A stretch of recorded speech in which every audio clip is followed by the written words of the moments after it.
Aroma ടിവിയുടെ എല്ലാ മാന്യ ശ്രോതാക്കൾക്കും വേഗം വരുന്ന കർത്താവായ യേശു ക്രിസ്തുവിന്റെ ദരിദ്ര നാമത്തിൽ വന്ദനത്തെയും സ്വാഗതത്തെയും അറിയിക്കുന്നു. അനുഗ്രഹീതവും മനോഹരമായ നല്ല നിമിഷങ്ങൾക്കായി നല്ല ദിവസത്തിനായി ഞാൻ കർത്താവിന് സ്തോത്രം ചെയ്യുന്നു.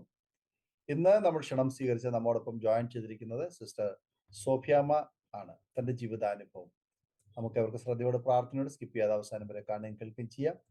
പ്രിയ കർത്താവിന്റെ ദാസി തന്റെ കുടുംബം അരോമ ടിവിയുടെ പ്രെയർ ലൈനിൽ സജീവമായിട്ട് പങ്കെടുക്കുന്ന പ്രിയപ്പെട്ടവരാണ്. കഴിഞ്ഞ ദിവസങ്ങളിൽ പ്രിയ സഹോദരിയുടെ ജീവിതത്തിൽ നേരിട്ട വലിയൊരു അനർത്ഥത്തിൽ നിന്ന് ദൈവം അത്ഭുതകരമായി വിടുതല കൊടുക്കുവാനിടയായി തീർന്നു. ഒരു തീപിടുത്തം ഉണ്ടാകുകയും അതിനോടനുബന്ധിച്ച് തൻ്റെ തലയിൽ തീ പിടിക്കുകയും അതിൽ നിന്ന് അത്ഭുതകരമായി ദൈവം വിടുവിച്ചതുമായ ഒരുപാട് അനുഭവങ്ങളും ഓർമ്മകളും അരോമ ടി വി പ്രേക്ഷകർക്ക് പങ്കുവയ്ക്കുന്നു. ശ്രദ്ധയോടെ സ്കിപ്പ് ചെയ്യാതെ അവസാനം വരെ നമുക്ക് കാണുകയും കേൾക്കുകയും ചെയ്യാം. നിങ്ങളുടെ വലിയൊരു അഭിപ്രായങ്ങളും നിർദ്ദേശങ്ങളും കമന്റ് ബോക്സിൽ രേഖപ്പെടുത്താൻ മറക്കരുത്. അതുപോലെ തന്നെ നിങ്ങൾക്കൊരു പ്രാർത്ഥനാ വിഷയമുണ്ട്, ഞങ്ങളുമായി പങ്കുവയ്ക്കാൻ നിങ്ങൾ ആഗ്രഹിക്കുന്നുവെങ്കിൽ സ്ക്രീനിൽ കാണുന്ന വാട്സപ്പ് നമ്പറിൽ ഞങ്ങളെ അറിയിച്ചാൽ തീർച്ചയായിട്ടും ഞങ്ങൾ നിങ്ങൾക്ക് വേണ്ടി പ്രാർത്ഥിക്കുന്നു. അതുപോലെ തന്നെ സാക്ഷ്യം പറഞ്ഞ പ്രിയപ്പെട്ടവരോടൊപ്പം എല്ലാ തിങ്കളാഴ്ചയും രാത്രി 9 മണി മുതൽ ഓൺലൈനിലൂടെ പ്രാർത്ഥിക്കുവാൻ അവസരമുണ്ട്. നിങ്ങൾക്കും അതിൽ പങ്കെടുക്കാവുന്നതാണ്. നാം എല്ലാവരും ശ്രദ്ധയോടെ പ്രാർത്ഥനയോടെ ആയിരിക്കുമ്പോൾ പ്രിയ സിസ്റ്റർ സോഫിയാമ്മ തികഞ്ഞ സ്നേഹത്തോടും ആദരവോടും കൂടി അരോമ ടി വി പ്രേക്ഷകരോടൊപ്പം സമയം ചെലവഴിക്കുന്നതിനായിട്ട് ഞങ്ങൾ ക്ഷണിച്ചു പോകും. ദൈവത്തിന്റെ അതിപരിശുദ്ധമായ നാമം വാഴ്ത്തപ്പെടുമാറാകട്ടെ. എന്നെ കേൾക്കുന്ന അരോമ ടി വി എല്ലാ പ്രേക്ഷകർക്കും ക്രിസ്തുയേശുവിന്റെ നാമത്തിൽ എന്റെ സ്നേഹവന്ദനത്തെ അറിയിക്കുന്നു. ഇനി പ്രവർത്തിക്കുന്ന എല്ലാ പ്രിയപ്പെട്ടവർക്കും ദൈവം ധാരാളമായി അനുഗ്രഹിക്കുകയും സഹായിക്കുകയും ചെയ്യുമാറാകട്ടെ എന്ന് കർത്താവായ യേശുക്രിസ്തുവിന്റെ നാമത്തിൽ എന്റെ സ്നേഹവന്ദനത്തെ എല്ലാവർക്കും അറിയിക്കുകയാണ്. എൻ്റെ പേര് സോഫിയാമ്മ എന്നാണ്. എനിക്കിപ്പോ 47 വയസ്സായി. ഞങ്ങളിപ്പോ കർത്താവിന്റെ വേലയിലാണ്. പാസ്റ്ററും 2 മക്കളുമാണ് എനിക്കുള്ളത്. മൂത്ത മകളുടെ വിവാഹം കഴിഞ്ഞു, അവർക്ക് 2 കുഞ്ഞുങ്ങളുണ്ട്. പാസ്റ്ററുടെ പേര് ഷൈനികുമാർ എന്നാണ്. മക്കളുടെ പേര് ഐശ്വര്യ എസ് കുമാറും അശ്വതി എസ് കുമാറും. മൂത്ത മകളുടെ ഭർത്താവിന്റെ പേര് ബിബിൻ എന്നും. മക്കള് 2 ആൺകുട്ടികളാണ്. ഒരാൾക്ക് 5 വയസ്സും ഒരാൾക്ക് 2 വയസ്സും. മൂത്ത കുട്ടിയുടെ പേര് എഡ്വിൻ എന്നും ഇളയ കുട്ടിയുടെ പേര് യാഷ്വിൻ എന്നുമാണ്. ഞങ്ങള് ഇപ്പോ കൊട്ടാരക്കര നെല്ലിക്കുന്ന് എന്ന പ്രദേശത്ത് ഞങ്ങളുടെ ഭവനത്ത് തന്നെ കർത്താവിന്റെ വേലയിലായിരിക്കുന്നു. ഞങ്ങള് എൻ്റെ പേര് സോഫിയാമ്മ എന്ന് പറഞ്ഞപ്പോൾ തന്നെ എല്ലാവർക്കും മനസ്സിലായി കാണും. ഞാനൊരു കത്തോലിക്ക കുടുംബത്തിൽ ജനിച്ച് വളർത്തപ്പെട്ടതാണ്. എനിക്ക് അച്ഛനും അമ്മയും ഞങ്ങള് 6 മക്കളുമാണ്. 5 സഹോദരങ്ങളുണ്ട്. അവരെല്ലാവരും കത്തോലിക്കയിൽ തന്നെ ആയിരിക്കുന്നു ഇപ്പോഴും. അവരാരും വിശ്വാസത്തിൽ വന്നിട്ടില്ല. അച്ചാച്ചന്റെ ഭവനത്തിൽ നിന്ന് അച്ചാച്ചൻ ഹൈന്ദവ വിശ്വാസത്തിൽ ജനിച്ചു വളർത്തപ്പെട്ട വ്യക്തിയാണ്. അവിടെയും ആരും വിശ്വാസത്തിൽ വന്നിട്ടില്ല. ഞങ്ങൾ 2 പേരും മാത്രമാണ് വിശ്വാസത്തിലുള്ളത്. ഞങ്ങൾ വിശ്വാസത്തിൽ വരാനുണ്ടായ കാരണം, ഞങ്ങളുടെ വിവാഹശേഷം ഞങ്ങൾക്ക് മൂത്ത കുഞ്ഞ് ജനിച്ചതിന് ശേഷം 2 മാസം ഉള്ളപ്പോൾ ഞാൻ കത്തോലിക്ക വിശ്വാസത്തിലും അച്ചാച്ചൻ ഹൈന്ദവ വിശ്വാസത്തിലും തന്നെ മുമ്പോട്ട് ഞങ്ങൾ ജീവിച്ചു പോകുന്ന കാലഘട്ടമായിരുന്നു. ആ സാഹചര്യത്തില് അച്ചാച്ചന് മാരകമായ മഞ്ഞപ്പിത്ത രോഗം ബാധിക്കുവാനിടയായി. HBsAg പോസിറ്റീവായി 1998 ആ സമയത്ത് മഞ്ഞപ്പിത്തം മാരകമാണ് എന്നൊക്കെ അനൗൺസ്മെന്റ് ചെയ്ത് എല്ലാവരും വാക്സിൻ എടുക്കണമെന്നൊക്കെ ഇങ്ങനെ സർക്കാർ അനൗൺസ്മെന്റ് ചെയ്യുന്ന ഒരു കാലഘട്ടമായിരുന്നു. ആ സാഹചര്യത്തില് മഞ്ഞപ്പിത്തം കഠിനമായി മരിച്ചു പോകുമെന്ന് ഡോക്ടർമാർ വിധി എഴുതി. അപ്പോൾ കൊട്ടാരക്കര വിദ്യാസ് ഹോസ്പിറ്റലിൽ അച്ഛന് അഡ്മിറ്റ് ആയിരിക്കുന്ന സമയത്ത് ഞാൻ പ്രസവം കഴിഞ്ഞ എൻ്റെ മോക്ക് 2 മാസം പ്രായമാണ്. ആ സമയത്ത് ഞാൻ ഞങ്ങളുടെ ഭവനത്തായിരുന്നു. ആലപ്പുഴയില് ചമ്പക്കുളം എന്ന പ്രദേശത്താണ് എൻ്റെ വീട്. അവിടെ ഞാൻ എൻ്റെ ഭവനത്തായിരുന്നു. അപ്പോൾ അച്ഛൻ മരിച്ചു പോകുമെന്ന് പറഞ്ഞപ്പോ എൻ്റെ അമ്മ എന്നോട് പറഞ്ഞു, നീ ഒരു ഹിന്ദുവിനെ വിവാഹം കഴിച്ചതുകൊണ്ട് ഞങ്ങൾക്ക് ഇനി അടുത്തൊരു വിവാഹം കഴിക്കാനുള്ള സാഹചര്യം ഇല്ല. ജനിച്ചതൊരു പെൺകുഞ്ഞുമാണ്. അതുകൊണ്ട് മുമ്പോട്ടുള്ള ജീവിതം ദുഷ്കരമായിരിക്കും. മുമ്പോട്ട് ജീവിക്കാൻ പാടായതുകൊണ്ട് മരിക്കുന്നതാ നല്ലത്. അവൻ മരിച്ചു പോയാൽ നീയും മരിക്കുന്നതാ നല്ലതെന്ന് പറയാനിടയാണ്. അപ്പോ എൻ്റെ മനസ്സ് വേദനിച്ച് ഞാൻ കുറെ നേരം കരഞ്ഞു. ഞാൻ ആ, ഒത്തിരി നേരം മാതാവിനോടൊക്കെ പ്രാർത്ഥിച്ചു. പക്ഷെ രാത്രിയുടെ യാമത്തിൽ രണ്ട് മണി സമയമായപ്പോ എന്റെ ഹൃദയത്തില് മരിക്കാമെന്നുള്ള തീരുമാനത്തിൽ ഞാൻ കുഞ്ഞിനെ എടുത്ത് മടിയിൽ വെച്ചിട്ട്, അപ്പൊ എന്റെ ഹൃദയത്തിൽ ഇങ്ങനെ ഒരു ചിന്ത വന്നു, യേശുവിന്റെ അമ്മയുടെ കയ്യിലിരിക്കുന്ന ഉണ്ണീശോ അല്ലേ കർത്താവായ യേശു ക്രിസ്തു? അപ്പൊ യേശു ക്രിസ്തു കുരിശിൽ മരിച്ചിട്ട് ജീവിക്കുന്ന ദൈവമാണല്ലോ. ജീവിക്കുന്ന ദൈവം എന്റെ അച്ചാച്ചനെ ജീവൻ തരുവാണെങ്കിൽ ഞാൻ അനേകരോട് പോയി യേശു ജീവിക്കുന്ന ദൈവമാണെന്ന് പറഞ്ഞോളാം എന്നിങ്ങനെ എന്റെ ഹൃദയം കൊണ്ട് ചിന്തിച്ചിട്ട് വാവുകൊണ്ട് ഞാൻ ഇങ്ങനെ പറയാനിടയായി. അപ്പൊ എന്റെ ഹൃദയത്തിൽ പറഞ്ഞു, ഞാൻ തന്നെ ജീവിക്കുന്ന യേശുവാണ്. എന്റെ കാതിൽ ഇങ്ങനെ സംസാരിക്കുന്നത് പോലെ ഒരു ശബ്ദം കേട്ടു. പിറ്റേന്ന് രാവിലെ ആയപ്പോ വിജാസ് ഹോസ്പിറ്റലിൽ നിന്ന് ഡോക്ടർമാർ പറഞ്ഞു, മെഡിക്കൽ കോളേജിൽ കൊണ്ടുപോകണം, അച്ഛൻ മരിച്ചു പോവും. ആ സാഹചര്യത്തില് അച്ഛൻ ICU കിടക്കുന്ന സമയത്ത് അവിടെ IPCയിൽ ആരാധനയ്ക്ക് പോകുന്ന ഒരു അച്ഛൻ ഉണ്ടായിരുന്നു. ആ അച്ഛന് വേണ്ടി പ്രാർത്ഥിക്കാൻ 2 ദൈവദാസന്മാര് കടന്നു വന്നു. അപ്പൊ അച്ഛൻ പറഞ്ഞ്, ഈ ചെറുപ്പക്കാരന് വേണ്ടി നിങ്ങൾ പ്രാർത്ഥിക്കണം പാസ്റ്ററെ. അപ്പൊ ആ അവരും അച്ഛാത്തിന്റെ എനിക്ക് വന്ന് ചോദിച്ച്, നിങ്ങള് കർത്താവായ യേശുവിൽ വിശ്വസിക്കുന്നു? അപ്പൊ അച്ഛാത്തിന് ഇപ്രകാരം പാസ്റ്റർമാരോട് പറഞ്ഞ്, എനിക്ക് ജീവൻ തരാൻ കഴിവുള്ള ദൈവമാണെങ്കിൽ ഞാൻ വിശ്വസിക്കാം. നിങ്ങൾ എടുത്തിരിക്കുന്നത് പോലെ ഈ വേദപുസ്തകം എടുത്തുകൊണ്ട് അനേകർക്ക് വേണ്ടി ഞാൻ പോയി പ്രാർത്ഥിച്ചോളാം എന്ന് തീരുമാനം എടുക്കാനിടയായി. ഞങ്ങള് അങ്ങനെ തീരുമാനമെടുത്ത് ദൈവത്തോട് സംസാരിച്ചു. കർത്താവിനോട് സംസാരിച്ചു. പക്ഷെ അതൊക്കെ പിന്നെ അങ്ങ് മറന്നുപോയി.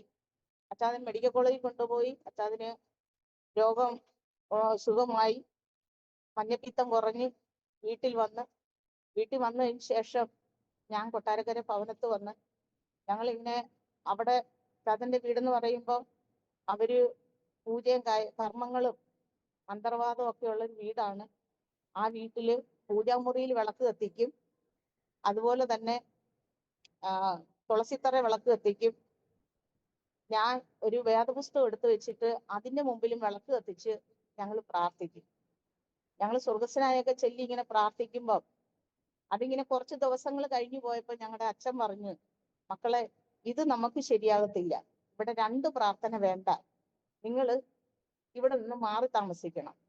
അങ്ങനെ മാറണമെന്ന് ഇങ്ങനെ പറഞ്ഞ സാഹചര്യത്തില് ചേട്ടൻ പറഞ്ഞു, ഞാൻ മാറത്തില്ല, ഞാൻ മാറിയാൽ ഞാൻ എന്റെ കുഞ്ഞിനെയും കൊണ്ട് എവിടെ പോകും? അപ്പോ അവര് ഞങ്ങളോട് വഴക്കായി, പിണക്കമായി, പ്രശ്നങ്ങളായി. അങ്ങനെ ഇരിക്കുന്ന സാഹചര്യത്തിൽ ഇവര് വീടൊക്കെ പൂട്ടി, മുറിയൊക്കെ പൂട്ടിക്കൊണ്ട് അച്ഛന്റെ കുടുംബ വീടായി തിരുവനന്തപുരത്തേക്ക് അങ്ങ് പോകാനിടയായി. ആ പോയ സാഹചര്യത്തിൽ ഞങ്ങൾ 2 പേരും വെലികുന്നത്ത് വീട്ടില് ആയിരിക്കുമ്പോ അവിടെ 2 ദൈവദാസന്മാര്, ഒരു പാസ്റ്ററും ഭാര്യയും റോഡിൽ കൂടെ നടന്നുപോയി.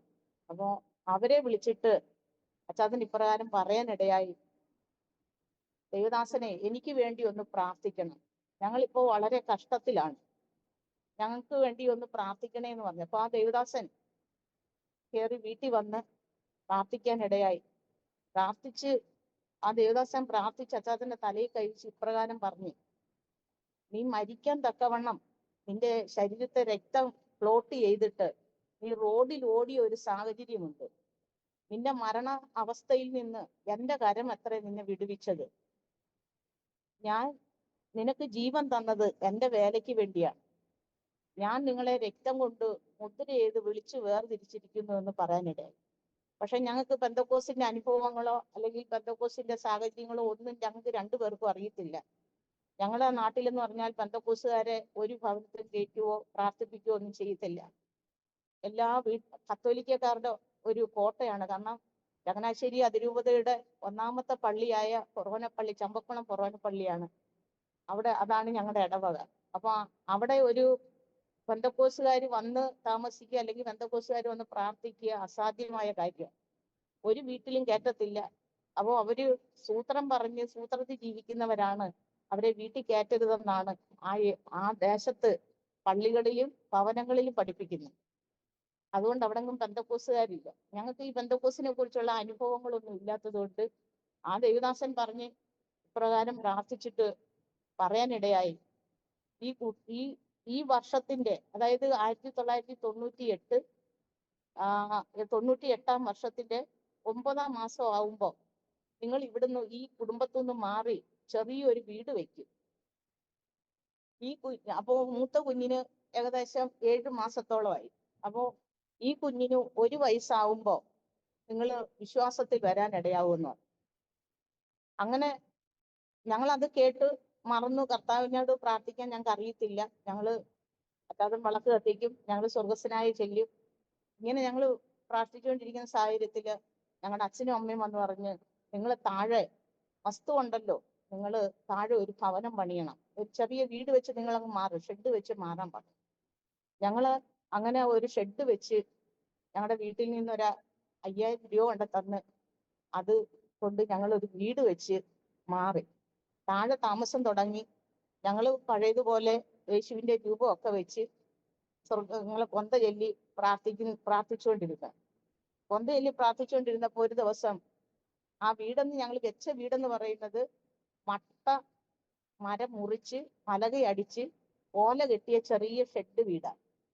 ഞങ്ങൾ അതിലിങ്ങനെ താമസിച്ചുകൊണ്ടിരിക്കുന്ന സമയത്ത് ഒരു ദൈവദാസൻ വന്നിട്ട് പറഞ്ഞ്, നിങ്ങൾ കർത്താവിന്റെ വേലയ്ക്കുള്ളവരാ, നിങ്ങൾ പെന്തക്കോസിൽ ആരാധനയ്ക്ക് വരണം. അപ്പോൾ ഞങ്ങളുടെ വീട്ടിനടുത്ത് ഒരച്ഛൻ വന്ന്, ജോർജ് അച്ഛൻ എന്ന് പറയാ അച്ഛൻ വന്ന് ഞങ്ങളോട് എപ്പോഴും ഇങ്ങനെ സുവിശേഷം പറയും. കർത്താവായ യേശുവിനോട് പ്രാർത്ഥിക്കണം, യേശു ദൈവമാണ്, യേശുവാണ് രക്ഷിക്കുന്നത്. ഇങ്ങനെ സുവിശേഷം പറഞ്ഞ് ഞങ്ങളെ പ്രാർത്ഥനയ്ക്ക് വിളിക്കുമായിരുന്നു. ഞങ്ങൾ അങ്ങനെ അദ്ദേഹത്തിന്റെ വീട്ടില്, ആ സഹോദരന്റെ വീട്ടിൽ ഞങ്ങൾ പ്രാർത്ഥനയ്ക്ക് പോയി. പ്രാർത്ഥനയ്ക്ക് ചെന്ന് ഞങ്ങൾ എല്ലാ ഞായറാഴ്ച അവിടെ പോയിരിക്കും.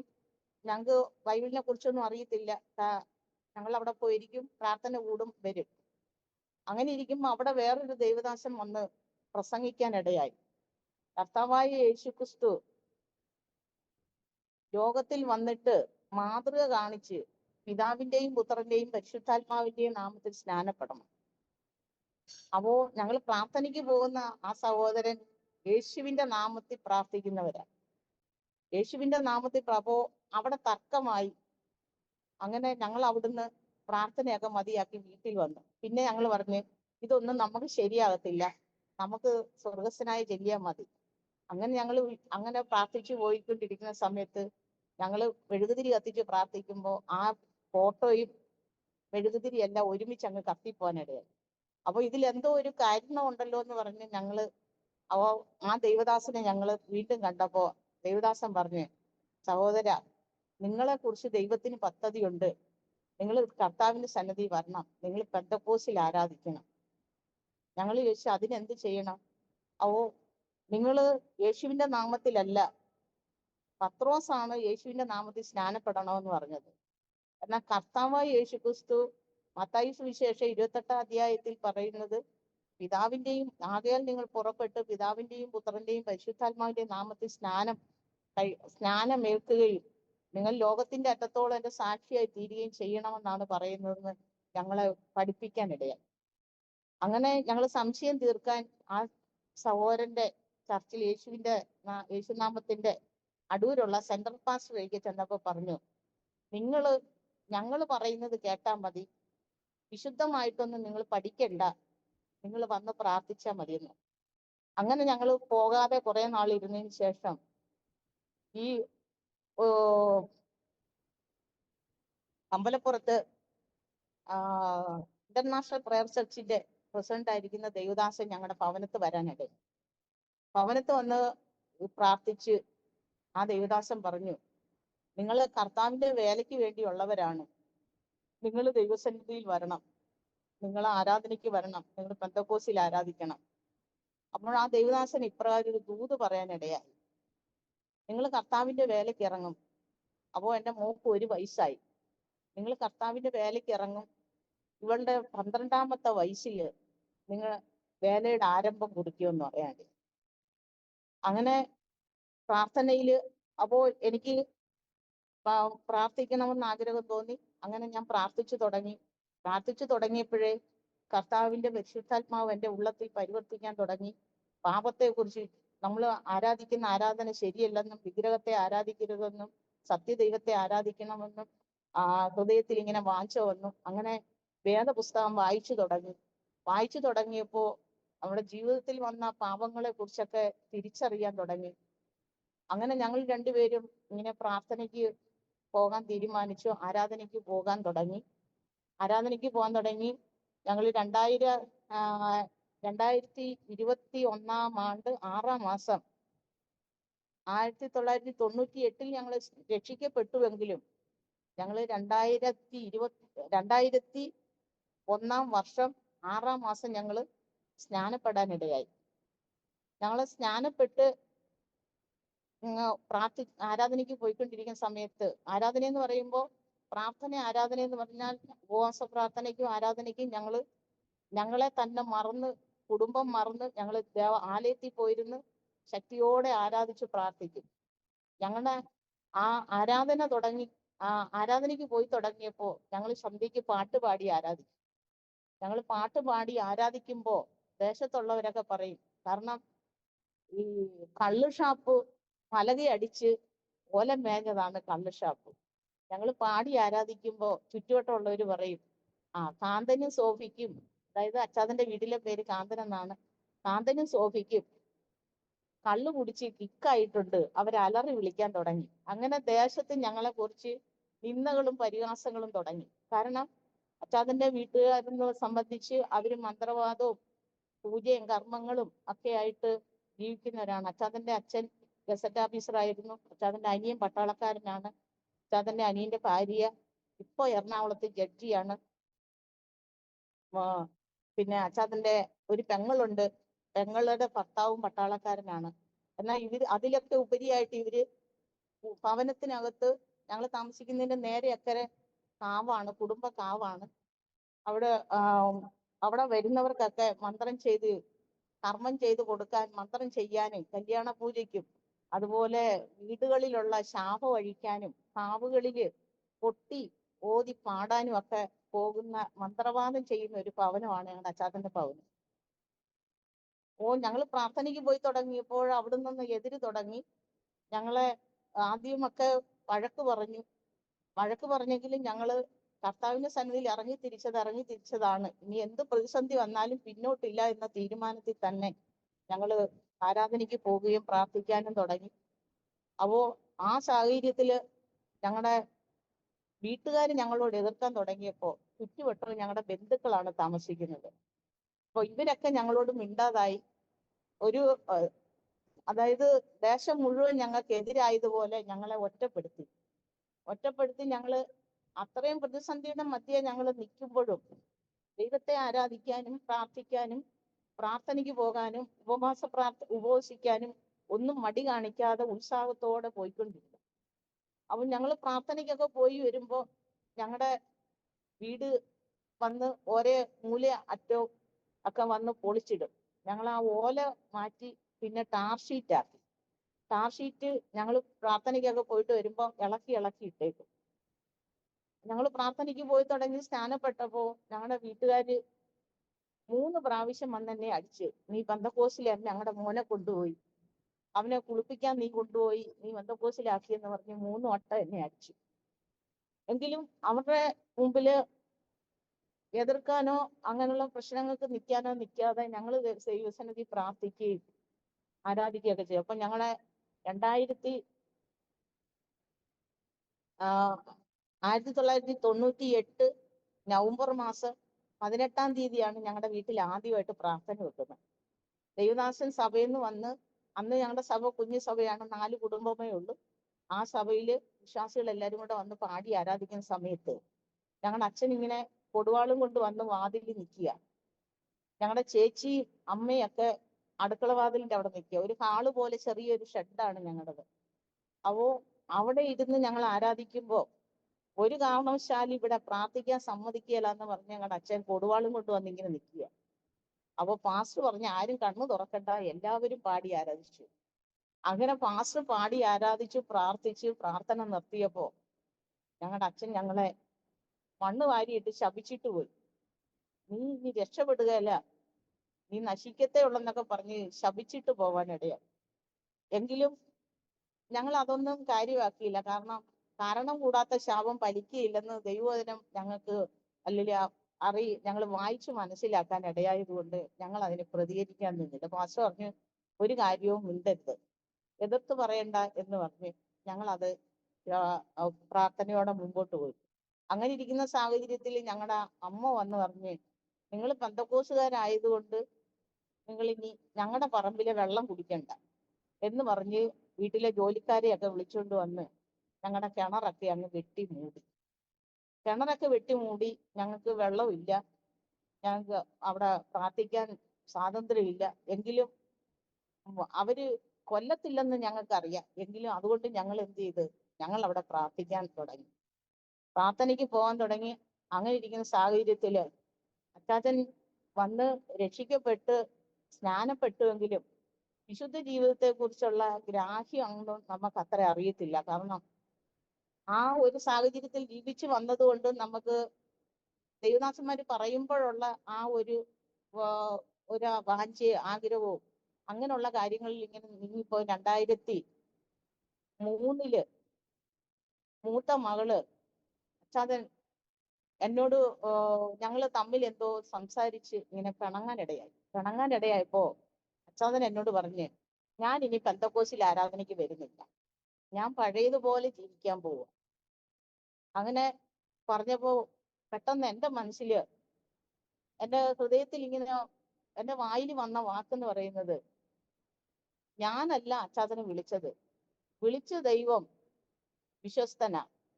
ദൈവത്തിന് അറിയാം എന്ത് ചെയ്യണം, കർത്താവിനറിയാം എന്ത് ചെയ്യണം. അപ്പോ ഞാൻ നീ ഇല്ല പെന്തക്കോസ്തി ആരാധിക്കുന്നില്ല എന്ന് പറഞ്ഞിട്ട് അച്ചാച്ചൻ ഒരു വീടി വലിക്കുന്ന ഒരു സാഹചര്യം ഉണ്ട്. അപ്പോ വീടി വലിച്ച് ഞാൻ പറഞ്ഞ കർത്താവ് നോക്കിക്കോളും, വിളിച്ചത് കർത്താവാണ്, കർത്താവിന്റെ വേലയ്ക്ക് വേണ്ടി കർത്താവ് വിളിച്ചിട്ടുണ്ടെങ്കിൽ കർത്താവ് നോക്കിക്കോളും പറഞ്ഞ് രാവിലെ 10 മണിയായപ്പോൾ ഇങ്ങനെ പറയുന്നു. 7 മണിയായപ്പോ അച്ചാച്ചന്റെ കാലിന്റെ രണ്ടെല്ലൊടിഞ്ഞ്, കാലിന്റെ പത്തിയുടെ എല്ലൊടിഞ്ഞ്. ഇത് പ്ലാസ്റ്റർ ഇട്ടുകൊണ്ട് എന്ത് ചെയ്തു, വീടി വലിച്ചോണ്ടിരുന്നു. അപ്പോ ഞാനിത് അറിയുന്നില്ല, പിന്മാറ്റത്തിലേക്ക് പോയിക്കൊണ്ടിരിക്കുകയാണ്. എന്നാ പ്രാർത്ഥനയ്ക്ക് വരും, ആരാധന കൂടും, ഒക്കെ ചെയ്യും, ഈ വീടി വലി നിർത്തുന്നില്ല. അപ്പോ എന്റെ സഹോദരൻ ഒരു ദിവസം പറഞ്ഞെടി, നീ മാത്രം അറിയുന്നില്ല, അളിയൻ വീടി വലിക്കുന്നുണ്ട്. ഞാൻ പറഞ്ഞു, ജീവിക്കുന്നവനായ ദൈവത്തിന്, അതായത് അഗ്നിജാലയ്ക്കൊത്ത കണ്ണുള്ള ദൈവത്തെ ഭയക്കാതെ നിസാരപ്പെട്ട എന്നെ ഒളിച്ചിട്ട് വീടി വലിച്ചതുകൊണ്ട് കണ്ണിന്റെ കൃഷ്ണമണിയെ ദൈവം തൊടുമ്പോ അയ്യം വിളിച്ചുകൊണ്ട് കർത്താവിന്റെ സന്നിധി മടങ്ങി വരും. അത് കർത്താവ് ചെയ്തോളൂ എന്ന് ഞാനിങ്ങനെ പറയാനിടയാണ്. ഞങ്ങളിന്ന് പറഞ്ഞു. അപ്പോ എന്റെ വീട്ടിൽ വെച്ചാണ് കാല് പ്ലാസ്റ്റർ ഇട്ടുകൊണ്ടിരുന്നത്. അവിടുന്ന് ഞങ്ങൾ തിരിച്ച് കൊട്ടാരക്കര വന്ന് ഞായറാഴ്ച ആരാധനയൊക്കെ കഴിഞ്ഞ് ഞങ്ങൾ ബുധനാഴ്ച വൈകിട്ടായപ്പോ ഞങ്ങളുടെ വീട്ടിൽ നിന്ന് ബുധനാഴ്ചയില്ല, അന്ന് ഈസ്റ്റർ ഏപ്രിൽ മാസത്തിലാണ്, 2004 ഏപ്രിൽ മാസത്തില് ഞങ്ങളുടെ വീട്ടിൽ നിന്ന് ഒരു ഫോൺ വരുന്നു. കുഞ്ഞിന് സുഖമില്ല, മൂത്ത മോളെ അവിടെ ആക്കിയിട്ട് ഇളയ മോളുമായിട്ടാണ് ഞങ്ങൾ വീട്ടിൽ വരുന്നത്. അവോ കുഞ്ഞിന് സുഖമില്ല, പെട്ടെന്ന് വീട്ടിൽ വരണം, കുഞ്ഞ് ആശുപത്രിയിലാണ് എന്ന് പറയാനിടയായി. ഞങ്ങള് പെട്ടെന്ന് പാസ്റ്റർ ഒഴുക്കി ചെന്ന്, പാസ്റ്റർ അന്നേരം മീറ്റിങ്ങിന് പോയിരുന്നതാ. മീറ്റിംഗ് കഴിഞ്ഞ് വന്നപ്പോ പാസ്റ്റർ ഇങ്ങനെ അമ്മമ്മ പറഞ്ഞ്, ഇതുപോലെ കാന്തം ബ്രദർ വന്നിരുന്ന് കുഞ്ഞിനെന്തോ സുഖമില്ല എന്ന് പറഞ്ഞ് അച്ഛനൊന്ന് ചോദിക്കണേന്ന് പറഞ്ഞു. അപ്പോ പാസ്റ്റർ ഇതുപോലെ ഒരു മിനിറ്റ് ഒന്ന് പ്രാർത്ഥിച്ചപ്പോ പാസ്റ്റർ കാണുന്ന വെളിപ്പാടെന്ന് പറയുന്നത്, കുഞ്ഞ് മരിച്ചിട്ട് ശവപ്പെട്ടി കൊണ്ടുവരുന്നതായിട്ടാണ്.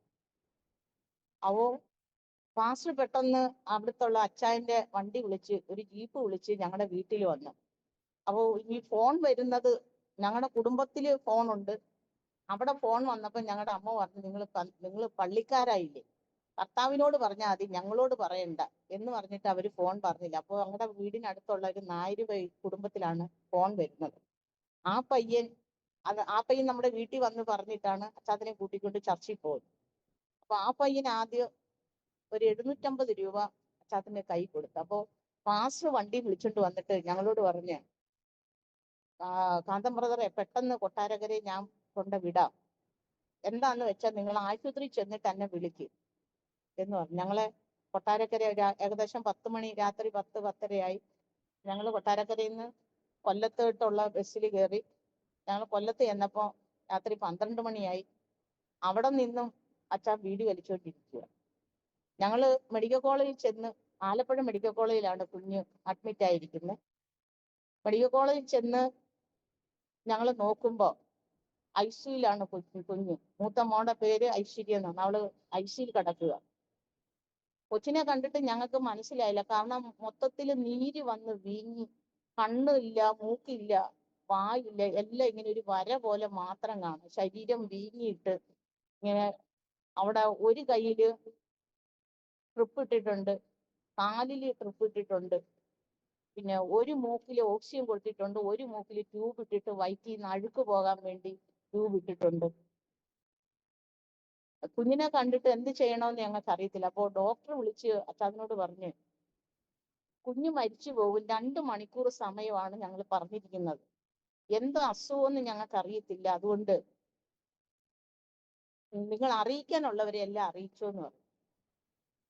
അപ്പോ ഞാൻ ഇവിടുന്ന് വീട്ടിൽ നിന്ന് ഇറങ്ങി പാസ്റ്റർ വന്ന് പറയും, അച്ഛാതിന് കൊച്ചിന് സുഖമില്ല എന്ന് പറഞ്ഞ് അച്ഛൻ പാസ്റ്ററെ കാണാൻ പോയ സമയത്ത് വേദപുസ്തകം എടുത്തു വെച്ച് ഞാൻ ഇപ്രകാരം പ്രാർത്ഥിപ്പാനിടയായി. കർത്താവേ, അവിടുന്ന് ജീവിക്കുന്ന ദൈവമാണ്. ജീവിക്കുന്ന ദൈവത്തിന്റെ വാക്കിന് മാറ്റമില്ല. ഒരു വയസ്സില് അവൾക്ക് ആലോചന പറഞ്ഞു. 12ാമത്തെ വയസ്സിൽ ഞങ്ങളുടെ ദൈവവേലയുടെ ആരംഭം അവൾ ആകുമെന്ന് കർത്താവിന്റെ ആലോചന പരിശുദ്ധാത്മാവിൽ അറിയിച്ചിട്ടുണ്ടല്ലോ. അവളുടെ ജീവനും ശരീരത്തിനും ഒരനർത്ഥവും വരുത്തല്ലേ എന്ന് വേദപുസ്തകം എടുത്ത് നെഞ്ചോട് ചേർത്ത് വെച്ച് പ്രാർത്ഥിപ്പാനിടയായി. പ്രാർത്ഥിച്ചിട്ടാണ് ഞങ്ങൾ ഹോസ്പിറ്റലിലേക്ക് പോകുന്നത്. അവിടെ ചെന്ന് കുഞ്ഞിനെ കണ്ടപ്പോ ഞാൻ വേദപുസ്തകമായിട്ടാണ് ഹോസ്പിറ്റലിൽ പോയത്. വേദപുസ്തകം എടുത്ത് അവൾ കിടക്കുന്ന കട്ടിലിന്റെ തലയ്ക്കൽ വെച്ചിട്ട് ഞാൻ പറഞ്ഞു, അച്ചാച്ചാ നമുക്ക് പ്രാർത്ഥിക്കാം. പ്രാർത്ഥിക്കാന്ന് പറഞ്ഞപ്പോൾ അച്ചാച്ചൻ കൈ കോർത്ത് ഞങ്ങൾ രണ്ടുപേരും കരം കോർത്തിട്ട് ഇപ്രകാരം പറഞ്ഞു, കർത്താവ് അവിടുന്ന് ദയാലുവായ ദൈവമാണ്. മാതാപിതാക്കളുടെ പാപത്തെ, അകൃത്യത്തെ തലമുറയ്ക്ക് കണക്കെടുക്കരുത്. അവിടുന്ന് ഞങ്ങളുടെ പാപം ക്ഷമിച്ച് ഞങ്ങളുടെ കുഞ്ഞിന് ജീവൻ തരണേ എന്ന് പ്രാർത്ഥിച്ചു. പ്രാർത്ഥിച്ചപ്പോൾ തന്നെ ഞാൻ അഭിഷേകത്തിൽ നിറഞ്ഞ് ആരാധിക്കാൻ തുടങ്ങി. അതായത് മെഡിക്കൽ കോളേജിന്റെ ഐസിയിലാണ്. ഞാൻ കൈയടിച്ച് ആത്മാവിൽ നിറഞ്ഞ് ആരാധിച്ചപ്പോ ഡോക്ടർമാരൊക്കെ ഓടി വന്ന് അവർ പറഞ്ഞു, അപ്പോ ഈ കുഞ്ഞിന്റെ അവസ്ഥ കണ്ടിട്ട് എനിക്ക് മെന്റലി ഷോക്കായതാണ് എന്ന് പറഞ്ഞ് എന്നെ പിടിച്ച് അവര് പുറത്താക്കി. അപ്പോ ഈ ഓക്സിജൻ കൊടുത്ത് കുഞ്ഞിനെ ഇട്ടിരിക്കുക. ഞങ്ങൾ ആരാധിച്ച് പ്രാർത്ഥിച്ചു കഴിഞ്ഞപ്പോ ഇവിടെ കണ്ണു തുറന്നു ഇവിടെ അലറി വിളിക്കാൻ തുടങ്ങി. 4 വയസ്സേ ഉള്ളൂ. എന്നെ കടലിൽ നാമം വന്ന് കടിച്ച്, മുതല കടിച്ച് തിന്നു, ഇങ്ങനൊക്കെ പറഞ്ഞ് അവൾ അലറി വിളിക്കാൻ തുടങ്ങി. 1 ദിവസം കഴിഞ്ഞ് 2 ദിവസം കഴിഞ്ഞു.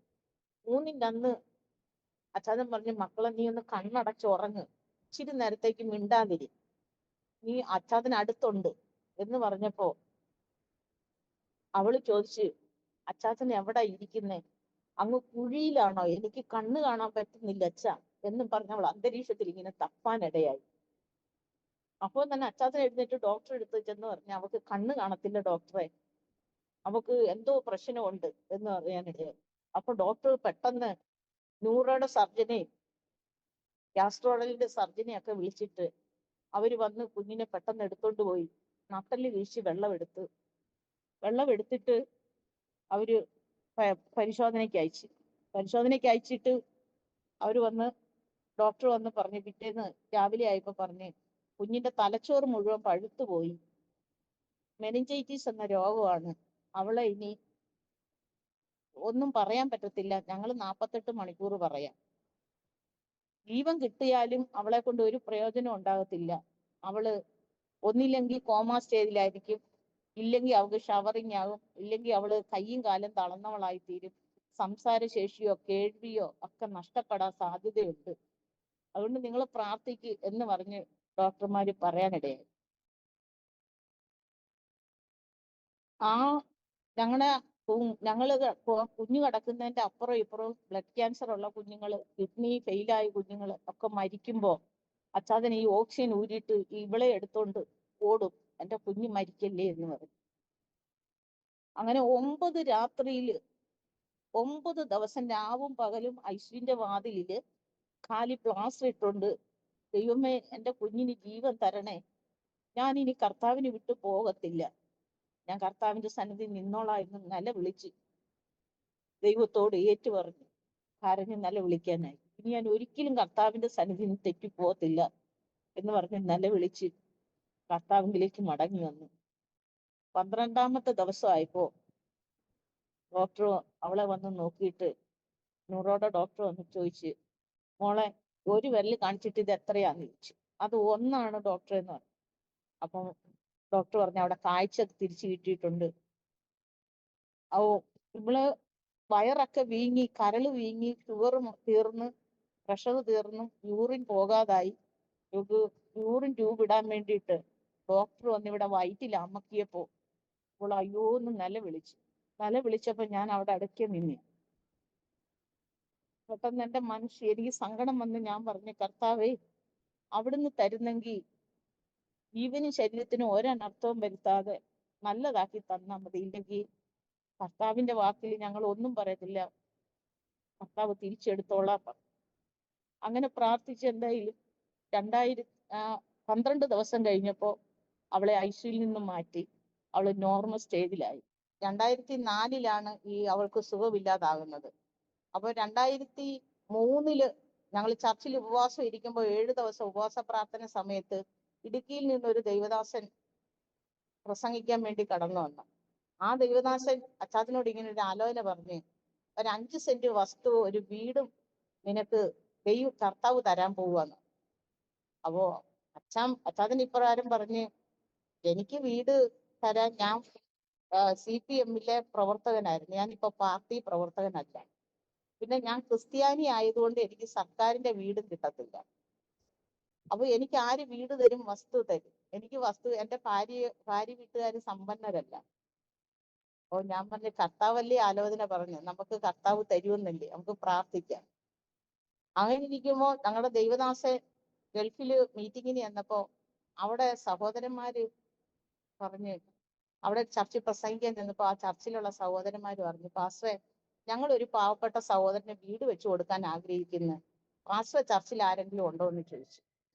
അപ്പൊ പാസ്റ്റർ പറഞ്ഞു, ഞങ്ങളുടെ ചർച്ചിൽ ഒരു ഹിന്ദു മതത്തിൽ നിന്ന് ഒരു പയ്യൻ വന്നിട്ടുണ്ട്, അവര് പാവങ്ങളാണ്, അവർക്ക് വീട് വെച്ചു കൊടുത്താൽ വലിയ ഉപകാരമായിരുന്നു. അപ്പൊ പാസ്റ്റർ ഗൾഫിൽ നിന്ന് വിളിച്ച് അമ്മാമ്മയോട് പറഞ്ഞ്, ഞങ്ങൾ ചർച്ചിൽ ചെന്നപ്പോ അമ്മാമ്മ ഇപ്രകാരം പറഞ്ഞു, കാന്തം ബ്രദറെ ഒരു 5 സെന്റ് വസ്തു നിങ്ങൾ എഴുതിച്ചാ നിങ്ങൾക്ക് ഒരു വീട് ഞങ്ങൾ വെച്ചു തരാം. അപ്പോ ഞങ്ങളുടെ വീട്ടില് ഇഷ്ടംപോലെ വസ്തുക്കളുണ്ട്. അമ്മയ്ക്ക് 1.5 ഏക്കർ വസ്തുവുണ്ട്. ഞങ്ങളുടെ അച്ഛന് 30 സെന്റ് വസ്തുവുണ്ട്. അപ്പോ അച്ചാച്ചൻ ചെന്ന് ഞങ്ങളുടെ അച്ഛനോട് ചോദിച്ചു, അച്ഛാ എനിക്ക് വീട് വെക്കാൻ ഒരു 5 സെന്റ് വസ്തു തരാവോ എന്ന് ചോദിച്ചു. അപ്പൊ പറഞ്ഞ്, അമ്മയും അച്ഛനും പറഞ്ഞ്, നീ ക്രിസ്ത്യാനിയായില്ലേ, നീ നിന്റെ യേശുവിനോട് ചോദിക്ക്, നിന്റെ യേശു തരും, ഞങ്ങൾ നിനക്ക് ഒരു സെന്റ് വസ്തു പോയിട്ട് ഒരു ചുവട് വസ്തു പോലും തരത്തില്ല. ഇത് കേട്ടോണ്ട് അച്ചാച്ചൻ ഇനി ഇറങ്ങിപ്പോന്നു, മറുപടി ഒന്നും പറഞ്ഞില്ല. ഞാൻ പറഞ്ഞ, അച്ചാച്ച എന്തായാലും കർത്താവ് നമുക്ക് തരുമെന്ന് പറഞ്ഞതല്ലേ, നമുക്ക് ഉപവസിക്കാം. ഞങ്ങൾ 3 ദിവസം ഉപവസിച്ച് പ്രാർത്ഥിച്ച ആ വിഷയത്തിന് പ്രാർത്ഥിച്ചപ്പോ 2ന്റെ അന്ന് ഞങ്ങളുടെ അച്ഛൻ വിളിച്ച്, കാന്താ മോനെ വാടാന്ന് വിളിച്ചു. അച്ഛൻ മേളിലോട്ട് വീട്ടിൽ കുടുംബത്തിൽ കയറി ചെന്നപ്പോ പറഞ്ഞ്, നിനക്ക് ഞാനൊരു 5 സെന്റ് വസ്തു തരും, അത് റോഡിന്റെ താഴെ, അതായത് 10 അടി താഴ്ചയില് വാല് പോലെ വീതി ഇല്ലാത്ത വസ്തു നിനക്ക് ഞാൻ എഴുതി തരും. അപ്പൊ അച്ഛൻ പറഞ്ഞു, നീ കുഴി കടന്ന് വിളിച്ചാൽ മതി, നീ പൊക്കത്തോട്ട് കയറി വന്ന് വിളിക്കണ്ട, നീ എന്തായാലും അലറി വിളിക്കുന്നേ, അതുകൊണ്ട് നീ കുഴി കടന്ന് വിളിച്ചാൽ മതി എന്ന് പറഞ്ഞ് വാല് പോലെ ഒരു വസ്തു, 5 സെന്റ് വസ്തു ഞങ്ങൾക്ക് എഴുതി തന്നു. അങ്ങനെ 2003 6-ാം മാസമൊക്കെ ആയപ്പോൾ ഞങ്ങളുടെ വീടിന്റെ അടിസ്ഥാനം ഇട്ടു. അപ്പൊ 2004 കുഞ്ഞിന് ഈ സുഖമില്ലാതാകുന്നത്. അപ്പോ ആ അമ്പലപ്പുറം ദേശത്ത്, നെല്ലിക്കുന്നം ദേശത്ത് ഉള്ള എല്ലാ സകല ദൈവമക്കളും, സഭയിലുള്ള ചർച്ചക്കോടി ഷാരോണ് സഭാ സംഘടന വ്യത്യാസം ഇല്ലാതെ എല്ലാ സഭകളിലും കുഞ്ഞിന് വേണ്ടി ഉപവസിക്കുകയും പ്രാർത്ഥിക്കുകയും. കാരണം ഞങ്ങളുടെ ദേവദാസൻ എല്ലാ സഭകളിലും പറഞ്ഞത് അവര് ജാതീയ മണ്ഡലത്തിൽ നിന്ന് വന്നവരാണ്. ജാതീയ മണ്ഡലത്തിൽ നിന്ന് വന്നതുകൊണ്ട് കുഞ്ഞിന് എന്തെങ്കിലും അനർത്ഥം സംഭവിച്ചാൽ അത് അവർക്ക് മൊത്തത്തില് എല്ലാവർക്കും അത് ദോഷത്തിന് കാരണമാകും. അതുകൊണ്ട് അവരെ വിശ്വാസത്തിൽ നിലനിർത്താൻ വേണ്ടി എല്ലാവരും പ്രാർത്ഥിക്കണം, സഹായിക്കണം. ഒരു ദിവസം 7500 രൂപയുടെ ഇഞ്ചക്ഷനാണ് അവർക്ക് എടുത്തോണ്ടിരുന്നത്. അപ്പോ ഞങ്ങളുടെ അമ്മ ഹോസ്പിറ്റലിൽ അവളെ കൊണ്ടുപോയി വ്യാഴാഴ്ച രാത്രിയിൽ അവളെ ചമ്പക്കുളത്ത് ഹെൽത്ത് സെന്ററിൽ കൊണ്ടുപോയി അവിടുന്ന് ഡിസ്ചാർജ് ആക്കുമ്പോ അവിടുത്തെ ഡോക്ടർ എഴുതി, ഈ കുഞ്ഞ് തീരെ പാവപ്പെട്ട വീട്ടിലെയാണ്, മെഡിക്കൽ കോളേജിൽ നിന്ന് എല്ലാ സഹായവും ആ കുഞ്ഞിന് വേണ്ടി ചെയ്തു കൊടുക്കണമെന്ന് ഒരു ലെറ്റർ എഴുതി കൊടുക്കാനിടയായി. ഈ ലെറ്റർ കൊണ്ട് കൊടുത്തത് കൊണ്ട് ICUയിൽ പൈസ അടയ്ക്കാതെ ഈ മരുന്നിന് ഇഞ്ചക്ഷൻ എടുക്കാൻ വേണ്ടി ഞങ്ങളുടെ ദൈവദാസൻ എല്ലാവരോടും പറഞ്ഞ് പാസ്റ്റർ പൈസ, അങ്ങനെ അവള് 10 ദിവസം ഇഞ്ചക്ഷൻ എടുത്തതും ദൈവമക്കളെ സഹായിച്ചാണ്. അപ്പോ കർത്താവ് ഞങ്ങളുടെ പ്രാർത്ഥന കേട്ട്, അല്ല, കർത്താവിന്റെ വേലയ്ക്ക് വേണ്ടി ഞങ്ങളെ കണ്ടതുകൊണ്ട് കർത്താവ് ഞങ്ങളുടെ കുഞ്ഞിന് ജീവൻ തരാൻ ഇടയായി. ഇന്ന് അവള് BSc കമ്പ്യൂട്ടർ സയൻസ് പാസ്സായി. അതായത് +2 അവൾക്ക് 1044 മാർക്ക് ഉണ്ടായിരുന്നു. അവള് computer science BSc computer science പഠിച്ച് ലുലു മാളില് അക്കൗണ്ടന്റ് ആയിട്ട് അവള് ജോലിക്ക് കയറി. അവള് വിവാഹം കഴിഞ്ഞ് ഇപ്പൊ 2 കുഞ്ഞുങ്ങളുടെ, അതായത് 5 വയസ്സും 2 വയസ്സുള്ള കുഞ്ഞുങ്ങളുടെ അമ്മയായിട്ട് അവളിപ്പോ ആരോഗ്യവതിയായി ദൈവത്തിന്റെ സന്നദ്ധിയില് ആരാധനയ്ക്ക് പോയി ആയിരിക്കുന്നു. അവള് ഭൂമിയില് അവളിനി ജീവിക്കുകയില്ല, അവള് സംസാരിക്കുകയില്ല, നടക്കുകയില്ല എന്നൊക്കെ വിധി എഴുതിയ സ്ഥാനത്ത് കർത്താവിന്റെ കരമാണ് അവളെ വിടുവിച്ചതും സൗഖ്യമാക്കിയത്.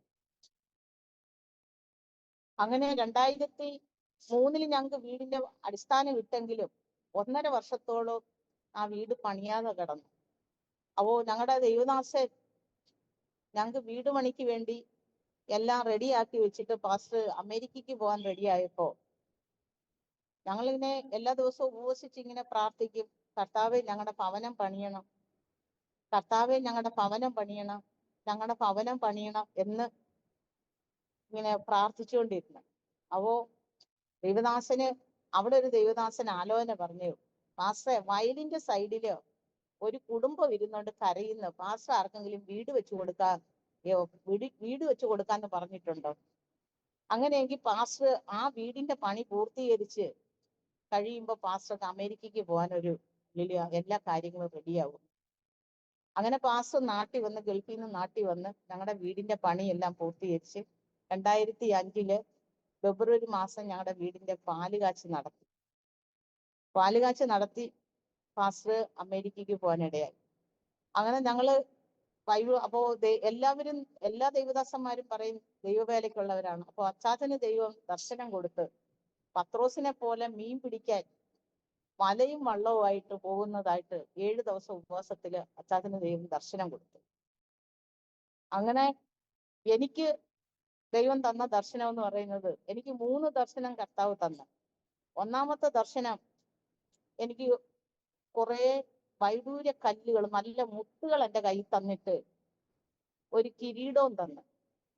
നല്ല സ്ഫടിക ക്ലാസ് പോലുള്ള ഒരു കിരീടം. ഈ കിരീടവും തന്നിട്ട് എന്നോട് പറഞ്ഞ്, ഈ മുത്തുകൾ ഓരോന്ന് ഈ കിരീടത്തിൽ വരുമ്പോ, അതായത് ആ കിരീടത്തിന്റെ പ്രത്യേകത എന്ന് പറഞ്ഞാൽ, ആ കിരീടത്തിൽ തലയിൽ ഇരിക്കണമെങ്കിൽ അതിന്റെ 4 വശവും നല്ല നീളമുള്ള മുള്ളാണി പോലെ 4 മുള്ളുണ്ട്. അപ്പൊ ഈ ഓരോ മുത്ത് കയറുമ്പോഴും ഓരോ മുള്ളാണി തറഞ്ഞു കയറും. അങ്ങനെ ഈ മുത്തുകളെല്ലാം കയറി തീരുമ്പോ ഈ കിരീടം നിന്റെ തലയിൽ ഉറയ്ക്കും. അങ്ങനെ ഒരു ദർശനം ദൈവം കാണിക്കാണ്ട്, അതും കഷ്ടതയുടെയും പട്ടിണിയുടെയും വളരെ ദാരിദ്ര്യത്തിന്റെ അവസ്ഥയിലാണ് കർത്താവ് ഈ ദർശനങ്ങൾ തരുന്നത്. ഒരു പ്രാവശ്യം കുഞ്ഞിന്റെ കാല് മുള്ളുകൊണ്ട് പഴുത്ത് ഹോസ്പിറ്റലിൽ പോയി കീറിയിട്ട് ഞാൻ കൊട്ടാരക്കരയിൽ നിന്ന് നടന്ന്, വണ്ടിക്കൂലി ഇല്ലാതെ നടന്ന് വീട്ടിൽ വന്നു. അതായത് 4 കിലോമീറ്റർ നടക്കണം. ഇളയ മോളെയും കൊണ്ട് നടന്ന് ഞാൻ വീട്ടിൽ വന്ന് തളർന്ന് ആ വാദപ്പടിയെ തന്നെ ഞാൻ അങ്ങ് കിടന്നപ്പോ ഒരു നീള കുപ്പായമുള്ള ആട്ടിടയനെ പോലെ വളഞ്ഞ വടിയുള്ള ആ കണ്ണുകള് ഈ ലോകത്താർക്കും അതുപോലെ കണ്ണില്ല. കാരണം അത്ര സൗമ്യമായ കണ്ണുകൾ, അത്ര ശോഭയേറിയ കണ്ണുകൾ. ആ കണ്ണിൽ നോക്കുമ്പോ തന്നെ നമുക്ക് എല്ലാ വേദനകളും വിഷമങ്ങളും മാറിപ്പോവും.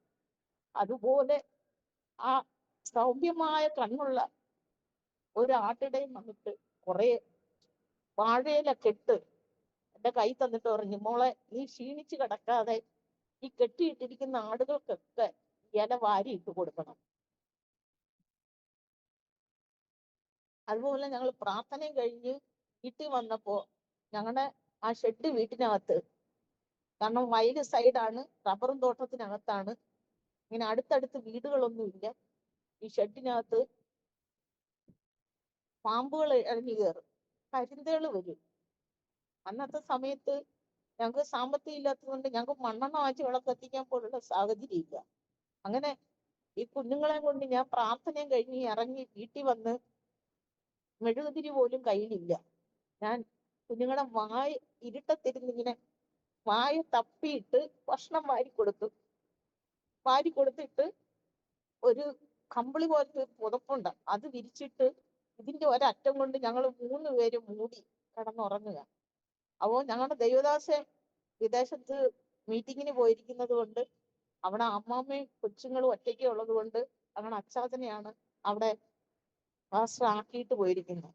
കാരണം അവിടെ ഇതുപോലെ അമ്മമ്മ ഒറ്റയ്ക്കേ ഉള്ളൂ. അവര് റാന്നിന്ന് വന്ന് താമസിക്കുന്നതായിട്ട് അവർക്ക് പരിചയമില്ലാത്തത് കൊണ്ട് അച്ചാച്ചനെ ഏൽപ്പിച്ചിട്ടാണ് പാസ്റ്റർ മീറ്റിങ്ങിന് പോകുന്നത്. അപ്പൊ ഞങ്ങൾ വീട്ടിൽ വന്ന് കിടക്കുമ്പോൾ ആ രാത്രിയില് ദൈവം എനിക്ക് ദർശനം കാണിക്കാനിടയായി. നല്ല സ്വർണത്തിന്റെ നെല്ല് പറഞ്ഞു, ഇത് കുറെ വിത്തുണ്ട്, 2 കൈയിലും ഇങ്ങനെ വാരിയിട്ട് എന്റെ കൈ തന്നു, നീ ഇത് വിതറണം. വിതറി ഇതെല്ലാവർക്കും വിതറിയിട്ട് കൊയ്യാനായിട്ട് നീ വിതറി ഇട്ട് കൊടുക്കണം. അങ്ങനെ ആ ദർശനവും ദൈവം എനിക്ക് തന്നു. അപ്പോ ഞങ്ങള് പ്രാർത്ഥിച്ചു. അപ്പൊ ഞാൻ പറഞ്ഞു 2025 ഞാൻ അച്ചാച്ചനോട് പറഞ്ഞു, അച്ചാച്ചൻ ബൈബിൾ കോളേജിൽ പോണം. ബൈബിൾ കോളേജിൽ പോണോന്ന് പറഞ്ഞപ്പോ സഭയെന്ന് പറഞ്ഞ്, ഇപ്പൊ കാന്തം ബ്രദർ ബൈബിൾ കോളേജിൽ പോണ്ട, ജോലിക്കൊക്കെ പോകുമല്ലേ. അപ്പോ ഞാൻ പറഞ്ഞു, അച്ഛാ അങ്ങനെ പോയാൽ ഒക്കത്തില്ല. കാരണം നമ്മൾ ദൈവത്തിന്റെ വേലയ്ക്കുള്ളവരാ, നമുക്ക് പ്രായമായിക്കൊണ്ടിരിക്കുക, കർത്താവിന്റെ വേല ചെയ്യണ്ടേ. അതുകൊണ്ട് അച്ചാച്ചൻ ബൈബിൾ കോളേജിൽ പോകും. അച്ചാച്ചൻ പറഞ്ഞു, ഞാൻ പഠിക്കാൻ പോയാ നമുക്ക് ആഹാരം വേണം, കൊച്ചുങ്ങൾക്ക് ആഹാരം വേണം, നമുക്ക് വീട്ടിലെ കാര്യങ്ങൾ നടക്കണം. അപ്പൊ എനിക്ക് പാന്റ് ഇല്ല, ഷർട്ടില്ല, ബെൽറ്റ് ഇല്ല, പഠിക്കാൻ ബുക്കില്ല. ഞാൻ പറഞ്ഞു, അച്ചാച്ചൻ എന്തായാലും വീട്ടിൽ ചെന്ന് അച്ഛനോട് പറ.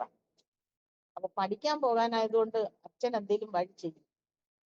അങ്ങനെ അച്ചാച്ചൻ ചെന്ന് അച്ഛനോട് പറഞ്ഞപ്പോ അച്ഛൻ കൊണ്ടുപോകാനുള്ള സോപ്പും ബുക്കുകളും ഒക്കെ വാങ്ങിക്കൊടുത്തു. ഞാൻ പറഞ്ഞു, അച്ഛാ ഞാൻ നേഴ്സിംഗ് പഠിച്ചിട്ടുണ്ട്, എന്നാൽ നേഴ്സിംഗ് പഠിച്ചിട്ടുണ്ടെങ്കിൽ ആ ജോലിക്ക് പോകാനുള്ള ഒരു സാഹചര്യം എനിക്കില്ല. ഞാൻ പറഞ്ഞു, ഞാൻ ഇവിടെ വന്ന്, അതായത് ഞാൻ കുട്ടനാട്ട് ജനിച്ചു വളർന്നതായതുകൊണ്ട് എനിക്ക് ഇവിടുത്തെ ജോലികളൊന്നും അറിയത്തില്ല. ഞാൻ പറഞ്ഞു, ഞാൻ അണ്ടിയാപ്പീസിൽ പോവാം, കാഷ്യൂ ഫാക്ടറി പോയി അണ്ടി പൊളിച്ചിട്ടായാലും ഞാൻ അച്ചാച്ചനെ പാന്റും ബെൽറ്റും ഒക്കെ വാങ്ങിച്ചു തരാം, വീട്ടിലെ കാര്യം ഞാൻ നോക്കിക്കൊള്ളാം. ഇപ്പൊ പട്ടിണിയാണെങ്കിലും നമ്മളല്ലേ അറിയത്തുള്ളൂ. കുഞ്ഞുങ്ങൾക്കുള്ള ആഹാരത്തിന് ഞാൻ ജോലി ചെയ്യാന്ന് പറഞ്ഞ് ഞാൻ പോയി ജോലി ചെയ്ത് അച്ചാച്ചന് ബെൽറ്റും പാന്റും ചെരുപ്പും ഒക്കെ വാങ്ങിച്ചു കൊടുക്കാതെ. അങ്ങനെ അച്ചാച്ചൻ സദേൺ ഇൻസ്റ്റിറ്റ്യൂട്ടിൽ തൃക്കണ്ണമംഗല് ബൈബിൾ കോളേജിൽ പോയി തുടങ്ങി. ബൈബിൾ കോളേജിൽ പോയി തുടങ്ങിയപ്പോ ഞങ്ങള് ഉപവാസം ഇരിക്കുമ്പോഴൊക്കെ ദേശത്ത് ഞങ്ങൾ പ്രാർത്ഥിക്കാൻ പോകും. അങ്ങനെ ഞങ്ങളുടെ ഇടയിൽ കുറെ സഹോദരന്മാരെ ഞങ്ങൾ വിശ്വാസത്തിൽ കൊണ്ടുവന്നു. വിശ്വാസത്തിൽ കൊണ്ടുവന്ന് അവരൊക്കെ അമ്പലങ്ങളിൽ വായിക്കുന്നവരും പൂജ ചെയ്യുന്നവരും ഒക്കെയാണ്. അപ്പോ അച്ചാച്ചന്റെ കൂട്ടുകാരനായിരിക്കുന്ന സജീവൻ എന്ന് പറയുന്ന സഹോദരൻ, ആ സഹോദരന്റെ വീട്ടിനകത്ത് ഭയങ്കര ബുദ്ധിമുട്ടായി, പ്രയാസമായി. അങ്ങനെ ഞങ്ങൾ 3 ദിവസം ഉപവാസം ഇരിക്കുന്ന സമയത്ത് ആ സഹോദരൻ വന്നിട്ട് അച്ചാച്ചനെ കാണാൻ വേണ്ടി വന്നു. അവൻ പറഞ്ഞു, അളിയ ഞാൻ അളിയനെ കാണാൻ വന്നതാണ്. അപ്പോ ശരി, കാര്യങ്ങളൊക്കെ പറഞ്ഞ് ചായയൊക്കെ കുടിച്ച സഹോദരൻ പോകാൻ ഇറങ്ങിയപ്പോ, അച്ചാച്ചന്റെ കൂട്ടുകാരൻ പോകാൻ ഇറങ്ങിയപ്പോ അച്ഛൻ പറഞ്ഞു, എന്തായാലും വന്നതല്ലേ, ഞങ്ങൾ ഉപവാസമാണ്, ഞങ്ങൾ ഒരു വാക്ക് പ്രാർത്ഥിച്ചു വിടാം. അച്ചാച്ചൻ എഴുന്നേറ്റ് ഞങ്ങൾ രണ്ടുപേരും കൂടെ പ്രാർത്ഥിച്ചപ്പോ അച്ചാൻ ഇപ്രകാരം പറഞ്ഞു, സജീവ, നീ ആത്മഹത്യ ചെയ്യാൻ കയറ് വാങ്ങിച്ചു വെച്ചിട്ടല്ലേ നീ എന്നെ കാണാൻ വന്നത്, നീ എന്തിനാ മരിക്കുന്നു? ഇത്രയും പറഞ്ഞപ്പോ ആ സഹോദരൻ അച്ചാച്ചന്റെ കാല് പിടിച്ചു, അളിയോ നീ എങ്ങനെ ഇത് അറിഞ്ഞു? ഒരു മനുഷ്യരും അറിഞ്ഞില്ലല്ലോ. അച്ഛൻ പറഞ്ഞു, ഞാൻ പ്രാർത്ഥിക്കുന്ന ദൈവം ജീവിക്കുന്ന ദൈവമാണ്, എന്റെ കർത്താവ് എന്നെ അറിയിച്ചതാന്ന് പറഞ്ഞു. അവോ ഞങ്ങളോട് പറഞ്ഞ്, എന്തു ചെയ്യണം, ഇതിന് പരിഹാരം എന്തുണ്ടെന്ന് ചോദിച്ചു. ഞങ്ങൾ പറഞ്ഞു, എല്ലാ കാര്യവും, പെങ്ങളുടെ കല്യാണവും അമ്മയുടെ അസുഖവും വീടിന്റെ പണി ഒക്കെ, നിന്റെ കടവും എല്ലാം കർത്താവ് മാറ്റിത്തരും, നീ ദൈവസന്നിധി വാ. അങ്ങനെ ആ സഹോദരനെ അന്ന് തന്നെ സഹോദരനെ ആ പള്ളി കൊണ്ടുപോയി പാസ്റ്റർ ഏൽപ്പിച്ചു. പിറ്റേ ഞായറാഴ്ച മുതൽ ആ സഹോദരൻ ആരാധനയ്ക്ക് വന്നു തുടങ്ങി. അതുപോലെ ഞങ്ങളുടെ വീടിനടുത്ത് മറ്റൊരു അശോകൻ ബ്രദർ എന്ന് പറയും, ആ സഹോദരൻ ഇതുപോലെ സുവിശേഷം പറഞ്ഞ് പ്രാർത്ഥനയ്ക്ക് കൊണ്ടുവന്ന് ആ സഹോദരനും പള്ളി വരാൻ തുടങ്ങിയപ്പോ ഹിന്ദു മതത്തിൽ നിന്ന് ആൾക്കാരെ പിടിച്ചോണ്ട് പോകുന്നെന്നും പറഞ്ഞ് അച്ഛൻ ബൈബിൾ കോളേജിൽ പോകാൻ വേണ്ടി പോയപ്പോ 3-4 ബൈക്കില് ആൾക്കാര് വാളും ഒക്കെ ആയിട്ട് അച്ഛാതിന്റെ പുറകെ ചെന്നിട്ട് അച്ഛാതിനെ തടഞ്ഞു നിർത്തി ചോദിച്ച്, നിനക്ക് നീ ഇപ്പോ പെന്തക്കോസ്തിൽ പോയി, നിനക്ക് വീടില്ല, നിനക്ക് ജോലിയില്ല, ഒന്നുമില്ല, നിനക്ക് ഞങ്ങൾ പണം തരാം, നീ തിരിച്ച് ഹിന്ദു മതത്തിൽ വരണം. കാരണം ഞങ്ങളുടെ അച്ഛൻ പൂജ ചെയ്യാൻ പോകുന്ന ആളാണ്, ചതുർത്ഥി പൂജയ്ക്കൊക്കെ പോവും, പിന്നെ ഓരോ കാവുകളിലൊക്കെ മന്ത്രം ചെയ്യാൻ പോവും. അപ്പൊ അച്ഛൻ ഇങ്ങനെ BJP-ക്കാരോട് പറഞ്ഞപ്പോ അച്ഛാതിനെ തടഞ്ഞു നിർത്തി പറഞ്ഞു, കാരണം സജീവൻ എന്ന് പറയുന്നത് മുട്ടറ ദേശം എന്ന് പറഞ്ഞാൽ മൊത്തം ഹിന്ദുക്കളാണ്. ആ ദേശത്തു നിന്നാണ് സജീവൻ വന്നത്, സജീവൻ വിശ്വാസത്തിൽ വന്നത്. അപ്പോ മുട്ടറ ദേശത്തുള്ള BJP-ക്കാരാണ് അച്ഛാതിനെ തടഞ്ഞു നിർത്തി പറഞ്ഞു, നിനക്ക് ഞങ്ങൾ പണം തരാം, നീ തിരിച്ച് ഹിന്ദുവിലേക്ക് മടങ്ങി വരണം.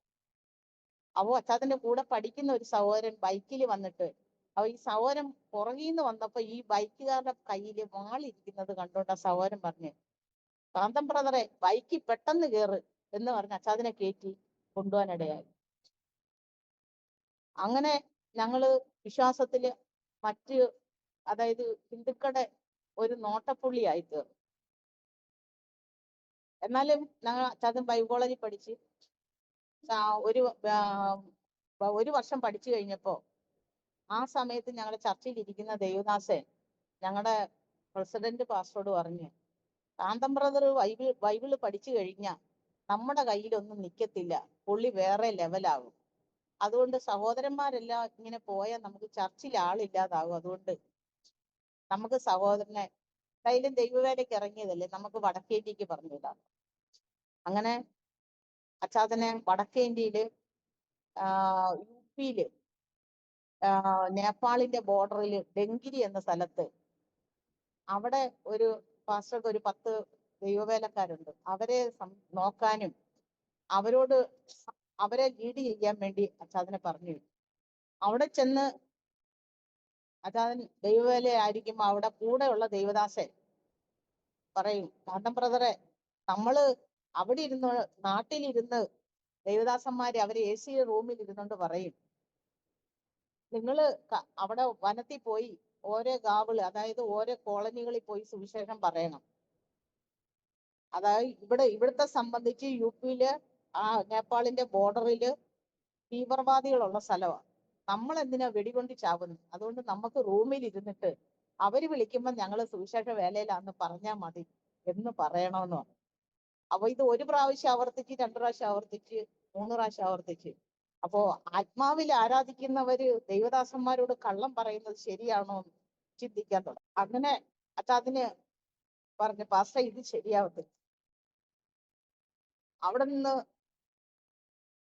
അവിടെയുള്ള ദൈവദാസന്മാർക്കൊക്കെ സൈക്കിള് വാങ്ങിക്കൊടുക്കാൻ വേണ്ടി 2000 രൂപ വെച്ച് അയച്ചു കൊടുത്തു. അതിൽ 2000 രൂപ അച്ചാച്ചനും കൊടുത്തു. ഈ 2000 രൂപ കൊണ്ട് അച്ചാച്ചൻ അവിടുന്ന് ട്രെയിൻ കയറി കൊണ്ടുപോയി ഡ്രസ്സ് പോലും എടുക്കാതെ തിരിച്ച് നാട്ടിൽ വന്നു. 2000 6-ല് 7-ാം മാസം തിരിച്ച് നാട്ടിൽ വന്ന് സഭയില് പ്രാർത്ഥിച്ച്. അപ്പോൾ 40 ദിവസത്തെ ഉപവാസ പ്രാർത്ഥന ദൈവസഭയിൽ നടക്കുക. ഓ അതായത് അവിടെ ഇരുന്ന് വടക്കേന്ത്യയിൽ ഇരുന്ന് പ്രാർത്ഥിച്ചത്, കർത്താവ് എന്നെ തമിഴ്നാട് ബോർഡറിലോട്ട് അയച്ച ഞാൻ അവിടെ പോയി ദൈവവേല ചെയ്തോളാം. എനിക്കിവിടെ കള്ളം പറഞ്ഞ് നിൽക്കണ്ട, എനിക്ക് കർത്താവിനെ ആരാധിക്കണം എന്ന് പറഞ്ഞ് അവിടുന്ന് നാട്ടിൽ വന്നത്. നാട്ടിൽ വന്ന് ഞങ്ങൾ ഉപവാസ പ്രാർത്ഥന 40 ദിവസം സഭയിൽ നടക്കുന്ന സമയത്ത് സഭയിൽ ആരാധനയ്ക്ക് ഉപവാസത്തിന് വേണ്ടി കടന്നുപോയി. അപ്പൊ ഉപവാസത്തിന് പോകുമ്പോ ഞങ്ങൾ 2 കുഞ്ഞുങ്ങളെ പ്രാർത്ഥനയ്ക്ക് കൊണ്ടുപോകും. ചർച്ചിൽ തന്നെ കിടക്കും. അച്ചാച്ചൻ അവിടുന്ന് രാവിലെ ജോലിക്ക് പോകും, വൈകിട്ട് അവിടെ വരും.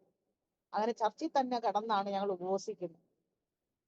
ഏതൊരു ഉപവാസ പ്രാർത്ഥനയ്ക്ക് അങ്ങനെ തന്നെ ഞങ്ങൾ പ്രാർത്ഥിക്കുന്നു. ചർച്ചിൽ ഇരുന്ന് പ്രാർത്ഥിക്കും, ദൈവസഭയെ വളർത്തണേ എന്ന് കരഞ്ഞ് നിലവിളിച്ച് പ്രാർത്ഥിക്കും. അങ്ങനെ ഉപവാസം ഇരിക്കാൻ വേണ്ടി ആദ്യം ഉപവാസം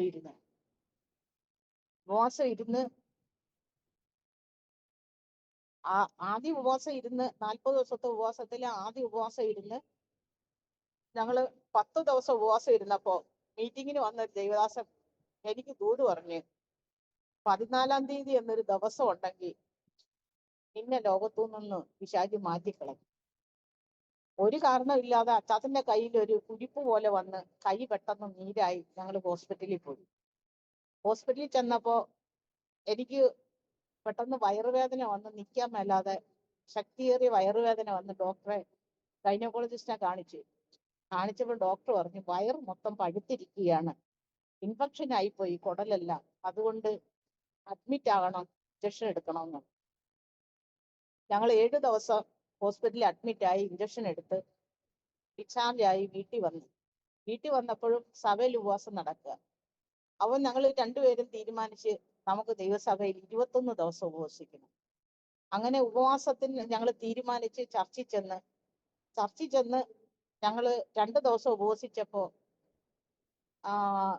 ശത്രു ചർച്ചിൽ പ്രവർത്തിക്കാനിടയായി. അങ്ങനെ ഞങ്ങളുടെ ദൈവദാസൻ പറഞ്ഞു, നിങ്ങൾ സഭയിൽ ഇനി വരണ്ട, നിങ്ങൾ സഭയിൽ നിന്ന് ഇറങ്ങിപ്പോകും. അങ്ങനെ ഞങ്ങള് അവിടുന്ന് പിണങ്ങി ഇറങ്ങി ഞങ്ങൾ ജംഗ്ഷൻ വരെ വന്ന് ഞങ്ങൾ ഉപവാസത്തിൽ തന്നെ ആ സമയത്ത് ജംഗ്ഷൻ വരെ വന്നിട്ട് കുഞ്ഞുങ്ങൾക്ക് ചായ ഒക്കെ വാങ്ങിച്ചു കൊടുത്തിട്ട് ഞാനിപ്പോഴാ പറഞ്ഞത്, നമ്മൾ അങ്ങനെ പിണങ്ങിപ്പോയ ശരിയാകത്തില്ലല്ലോ, നമ്മളെ വിളിച്ചത് കർത്താവല്ലോ, പാസ്റ്ററല്ലല്ലോ. അതുകൊണ്ട് സഭ ദൈവത്തിൻ്റെതാണ്, നമ്മൾ സഭയിൽ നിന്ന് ഇറങ്ങരുത്, നമ്മൾ തിരിച്ചു പോകണം, കാരണം ദൈവത്തിന് എന്തെങ്കിലും പ്രവർത്തിക്കാൻ കഴിയും. അങ്ങനെ ഞങ്ങള് ജംഗ്ഷൻ വരെ പോയിട്ട് തിരിച്ച് ചർച്ചിൽ തന്നെ തിരിച്ചു ചെന്നു. അന്നേരം മധ്യസ്ഥ പ്രാർത്ഥന നടന്നുകൊണ്ടിരിക്കുക.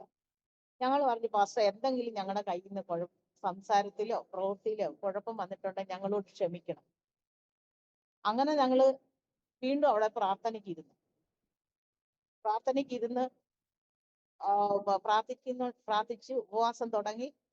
ഉപവാസത്തിന്റെ 4-ാം ദിവസം പ്രസംഗിക്കാൻ വന്ന ദൈവദാസൻ ഇപ്രകാരം അച്ചാച്ചനോട് ആലോചന പറഞ്ഞു, യഹോവ ഇസ്രായേലിനെ ചികിത്സിക്കുമ്പോൾ ആഭിചാരം വെളിപ്പെട്ടു വരും. നിന്റെ മേൽ ആഭിചാരത്തെ ശുദ്ധീകരിച്ച് ആഭിചാരത്തെ മാറ്റി നിന്നെ എന്റെ വേലയ്ക്ക് വേണ്ടി ഞാൻ ഒരുക്കിയെടുക്കും. നിന്റെ മേലുള്ള ഭൂതശക്തി 9-ാമത്തെ ദിവസം, ഉപവാസത്തിന്റെ 9-ാമത്തെ ദിവസം വെളിപ്പെടും.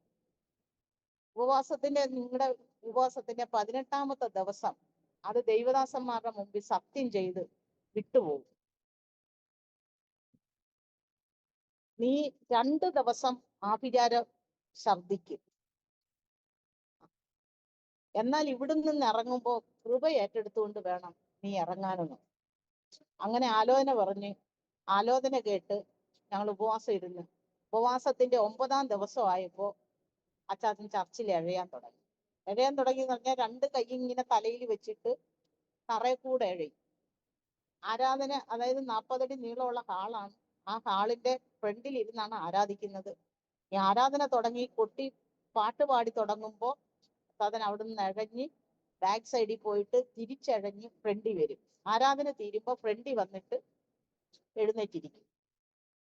ഇങ്ങനെ ഉപവാസത്തിന്റെ 18-ാം ദിവസം ശക്തിയേറിയ ആരാധന നടക്കുക. എല്ലാവരും എഴുന്നേറ്റ് നിന്ന് ശക്തിയോട് ആരാധിക്കുക.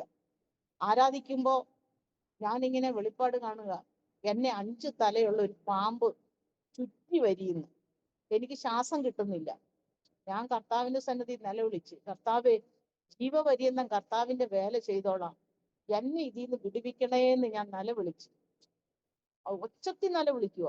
ഒച്ചത്തിൽ നിലവിളിച്ച് കരഞ്ഞ് കർത്താവിനോട് പറഞ്ഞു തീർന്നതും സ്വർഗത്തിൽ നിന്ന് ആകാശത്തു നിന്ന് ഒരു തീ, മുള്ളുകമ്പിയുടെ വലിപ്പത്തിൽ ഒരു തീ താഴോട്ട് വന്നു.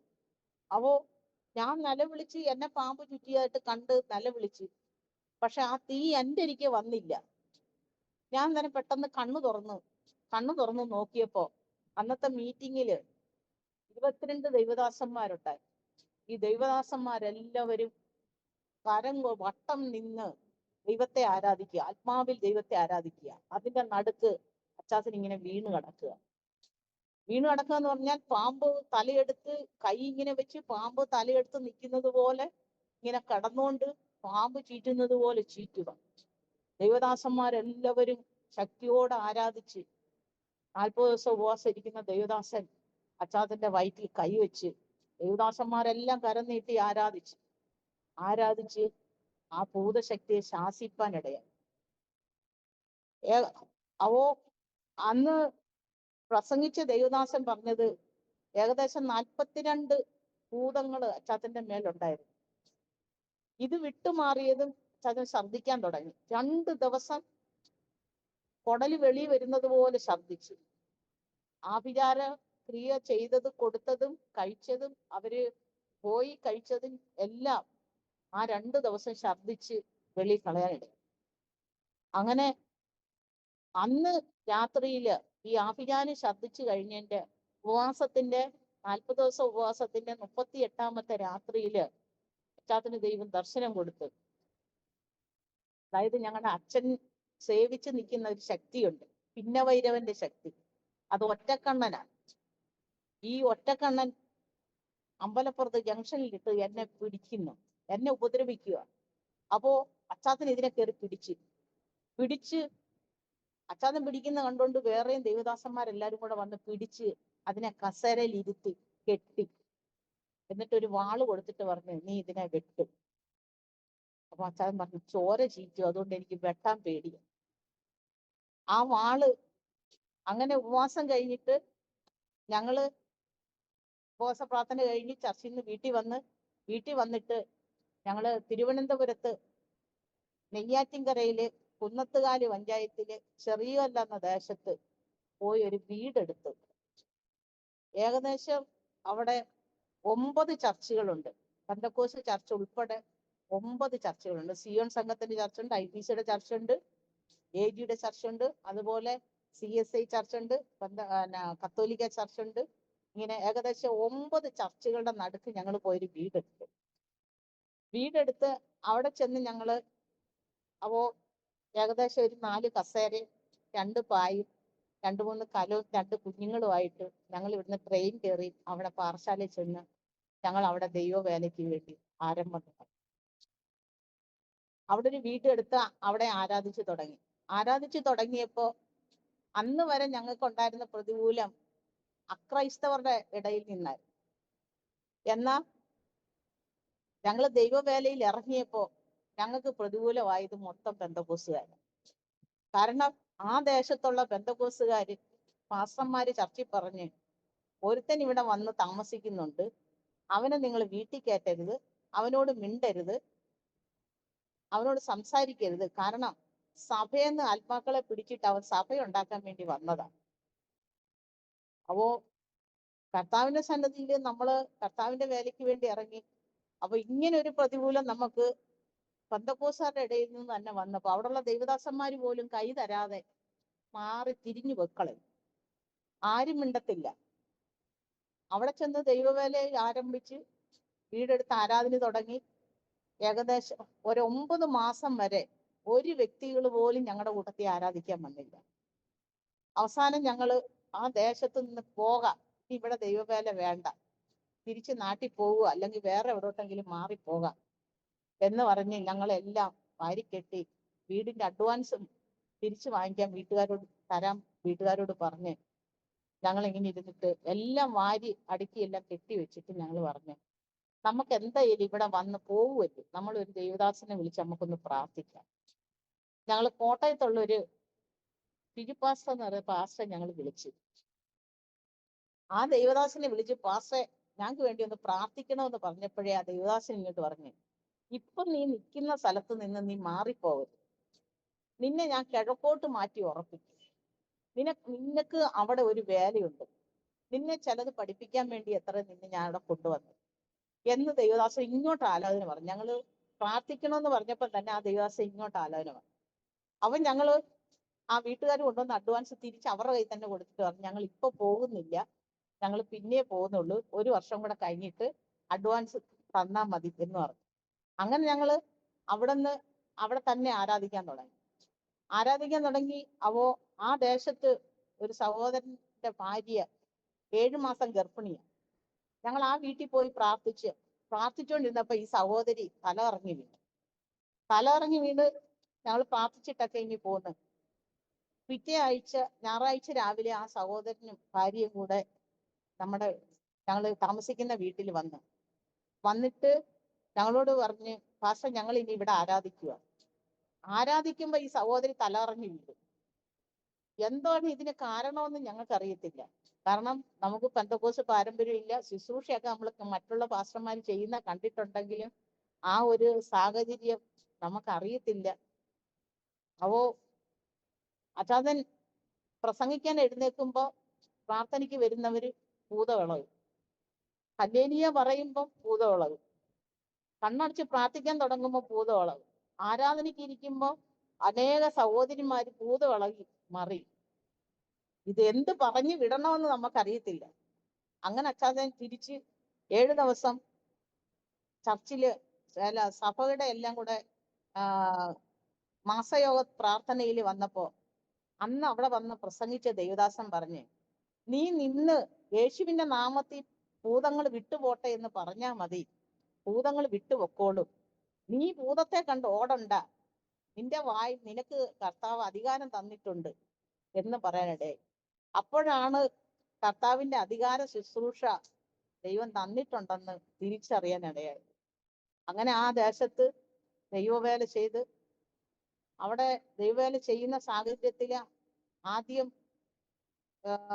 ഏകദേശം ഒരു 12 വർഷത്തോളം 1.5 വർഷം ഞങ്ങളെ വിട്ട സംഘടനയുടെ കൂട്ടത്തിൽ നിന്ന് അവിടെ വന്ന് ആത്മാക്കളൊക്കെ ആയപ്പം വന്ന് പാസ്റ്റർ പറഞ്ഞ്, ഇനി നിങ്ങൾ അടുത്ത സ്ഥലത്ത് ദൈവവേലയ്ക്ക് പോകണം, നിങ്ങളെ കുറിച്ച് കാട് വെട്ടി തെളിക്കുന്ന ഒരു ആലോചനയാണ് ദൈവം എനിക്ക് തന്നേക്കുന്നത്.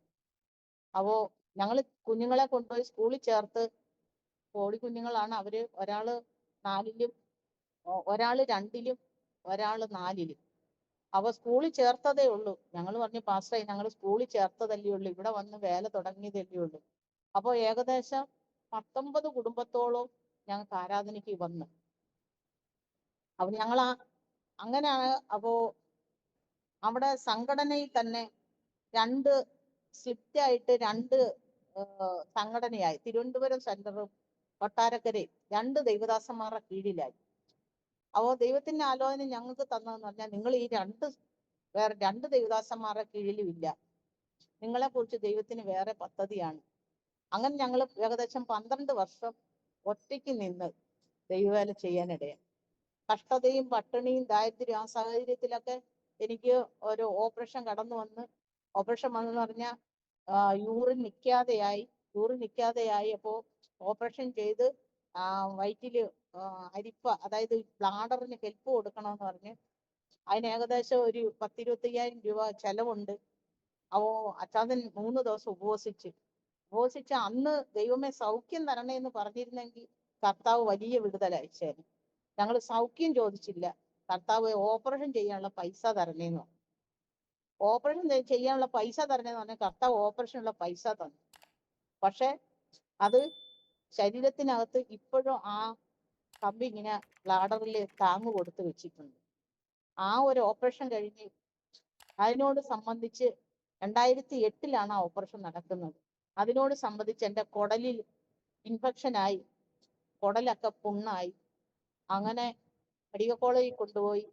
നിഷ്കാത്ത ലൂസ് മോഷൻ, ഛർദി, ഇങ്ങനെയുള്ള ബുദ്ധിമുട്ടുകളായി. ഭക്ഷണം കഴിക്കാൻ മേലാത്ത സ്ഥിതിയായി. അങ്ങനെ മെഡിക്കൽ കോളേജിൽ കൊണ്ടുപോയി കൊളോണ ചെയ്ത്, എൻഡോസ്കോപ്പി ചെയ്ത്, ബയോപ്സി ചെയ്ത്, അങ്ങനെ പതോളജി ലാബിൽ കൊണ്ടു കൊടുത്ത്. ഇത് ഈ പുണ്ണ് 3 മാസം കൂടുമ്പോൾ കുടലിന്ന് കുത്തിയെടുത്തിട്ട് പതോളജി ലാബിൽ കൊടുത്ത് ക്യാൻസർ ഉണ്ടോ എന്ന് ടെസ്റ്റ് ചെയ്യാൻ വേണ്ടി കൊടുക്കണം. അങ്ങനെ 2011 മുതൽ 2018 വരെ ഈ ഇതുപോലെ ടെസ്റ്റ് ചെയ്തുകൊണ്ടിരുന്നു.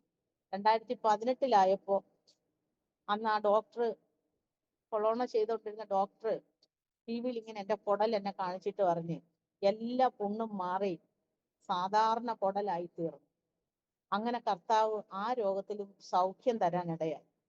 ആദ്യത്തെ ഓപ്പറേഷൻ ചെയ്തപ്പോ അന്ന് ഒരു ദേവദാസനെ പ്രാർത്ഥിക്കാൻ വിളിച്ച് ആ ദേവദാസൻ പറഞ്ഞത്, 3 ഓപ്പറേഷൻ നടക്കും, അതിൽ 2 മരണകരമായിരിക്കും, അത് ഉണ്ടാകാതിരിക്കാൻ നിങ്ങൾ പ്രാർത്ഥിക്കണം.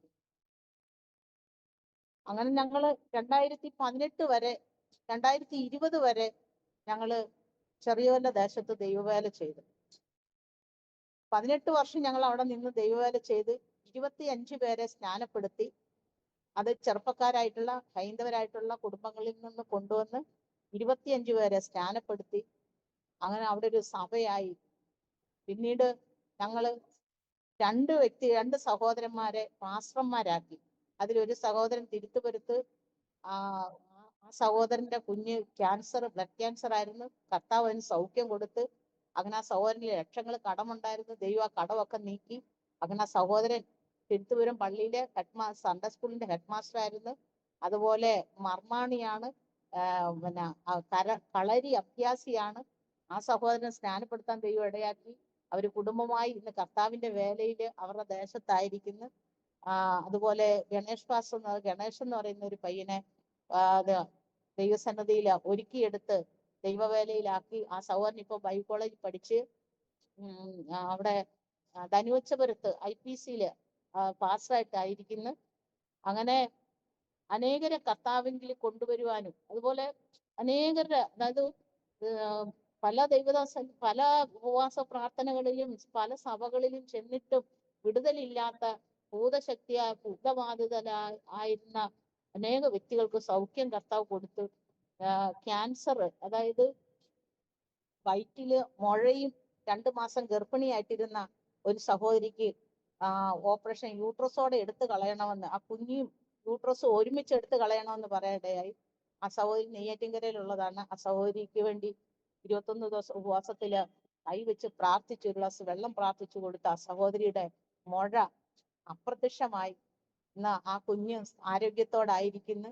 ദൈവസന്നിധിയിൽ അങ്ങനെ അനേക അത്ഭുതങ്ങള് കർത്താവ് ചെയ്യാനിടയായി തീർന്നു. അതുപോലെ ഞങ്ങൾ 2019 കൊറോണയൊക്കെ വന്നപ്പോ ചർച്ചെല്ലാം അടച്ച്, ഞങ്ങള് പ്രാർത്ഥനയൊക്കെ ഇല്ല. തമിഴ്നാട് ബോർഡറിൽ റോഡൊക്കെ മണ്ണിട്ട് മൂടി. കാരണം ആരാധനയ്ക്ക് വന്നുകൊണ്ടിരുന്നവരെല്ലാം തമിഴ്നാട്ടുകാരാണ്. അവരൊക്കെ ഏകദേശം 6 മാസത്തോളം മണ്ണിട്ട് റോഡൊക്കെ അടച്ചിരുന്നു. ഈ റോഡ് അടച്ചത് കൊണ്ട് അവരാരും വണ്ടിയൊന്നും ഇങ്ങോട്ട് വരാത്തത് കൊണ്ട് അവരാരും ആ റോഡ് ബ്ലോക്കാക്കി വെച്ചിരുന്നത് കൊണ്ട് അവരാരും ആരാധനയ്ക്ക് വരാതായി. പിന്നെ അവരൊക്കെ അവരുടെ ഏകദേശം അടുത്തുള്ള സ്ഥലങ്ങളില് ആരാധനയ്ക്ക് പോയി തുടങ്ങി. അങ്ങനെ ഞങ്ങൾ തന്നെ പറഞ്ഞ്, നിങ്ങൾ ഇങ്ങോട്ട് വരണ്ട, അവിടെ അടുത്തുള്ള ആരാധനയ്ക്ക് പോവാം. അന്ന് ഞങ്ങൾക്ക് ഈ വലിയ മൊബൈലൊന്നും ഇല്ല, കൊച്ചു മൊബൈലാണ്. ഞങ്ങൾക്ക് സൂം ആപ്പോ അങ്ങനെയുള്ള കാര്യങ്ങളൊന്നും അറിയത്തില്ലായിരുന്നു. മൊബൈൽ ഇല്ലാത്തത് കൊണ്ട് അങ്ങനെയുള്ള ആരാധനയൊന്നും ഞങ്ങൾക്ക് വശമില്ലായിരുന്നത് കൊണ്ട്, അറിയത്തില്ലാത്തത് കൊണ്ട് അവരോടൊക്കെ അടുത്തുള്ള ചർച്ചുകളിൽ പോകാൻ പറഞ്ഞു. അങ്ങനെ ഏകദേശം ഒരു 3 കുടുംബം മാത്രം ഞങ്ങളുടെ കൂട്ടത്തിലായിരുന്നു. കാരണം ഞങ്ങളുടെ മോടെ ഭർത്താവ് ഞങ്ങൾ വിശ്വാസത്തിൽ കൊണ്ടുവന്ന് രക്ഷിക്കപ്പെടുത്തി സ്നാനപ്പെടുത്തിയ പയ്യനാണ്. അവരുടെ കുടുംബവും, പിന്നെ അതുപോലെ ക്രിസ്ത്യൻ ആന്റി എന്ന് പറയുന്ന ഒരു അമ്മച്ചിയുടെ കുടുംബവും, വേറെ 2 കുടുംബങ്ങളും കൂടെ മാത്രമായി. അവസാനം അവിടെ നിൽക്കാൻ വയ്യാത്ത ഒരു സാഹചര്യം ഞങ്ങളുടെ ജീവിതത്തിൽ കടന്നു വന്നു, പ്രതികൂലം കടന്നു വന്നു. കാരണം ദൈവവേലയ്ക്കും ദൈവദാസനും ദൈവത്തിനും വിരോധമായി നിന്നവരെയൊക്കെയും ദൈവം ന്യായം വിധിക്കാൻ ഇടയായി.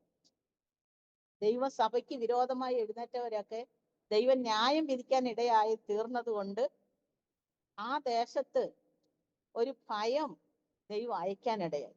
ഞങ്ങളെ കുറിച്ചൊരു ഭയം ദൈവം അയക്കാനിടയായി. അപ്പോൾ ഞങ്ങൾക്ക് തന്നെ തോന്നി, ഇനി ഞങ്ങൾ ഇവിടെ നിന്ന ദേശത്തുള്ളവര് ഞങ്ങൾക്ക് വിരോധമായി എഴുന്നേൽക്കുകയും ഞങ്ങളുടെ കുടുംബത്തെ നശിപ്പിക്കുകയും ചെയ്യുമെന്ന് ഞങ്ങൾക്ക് തോന്നി തുടങ്ങി.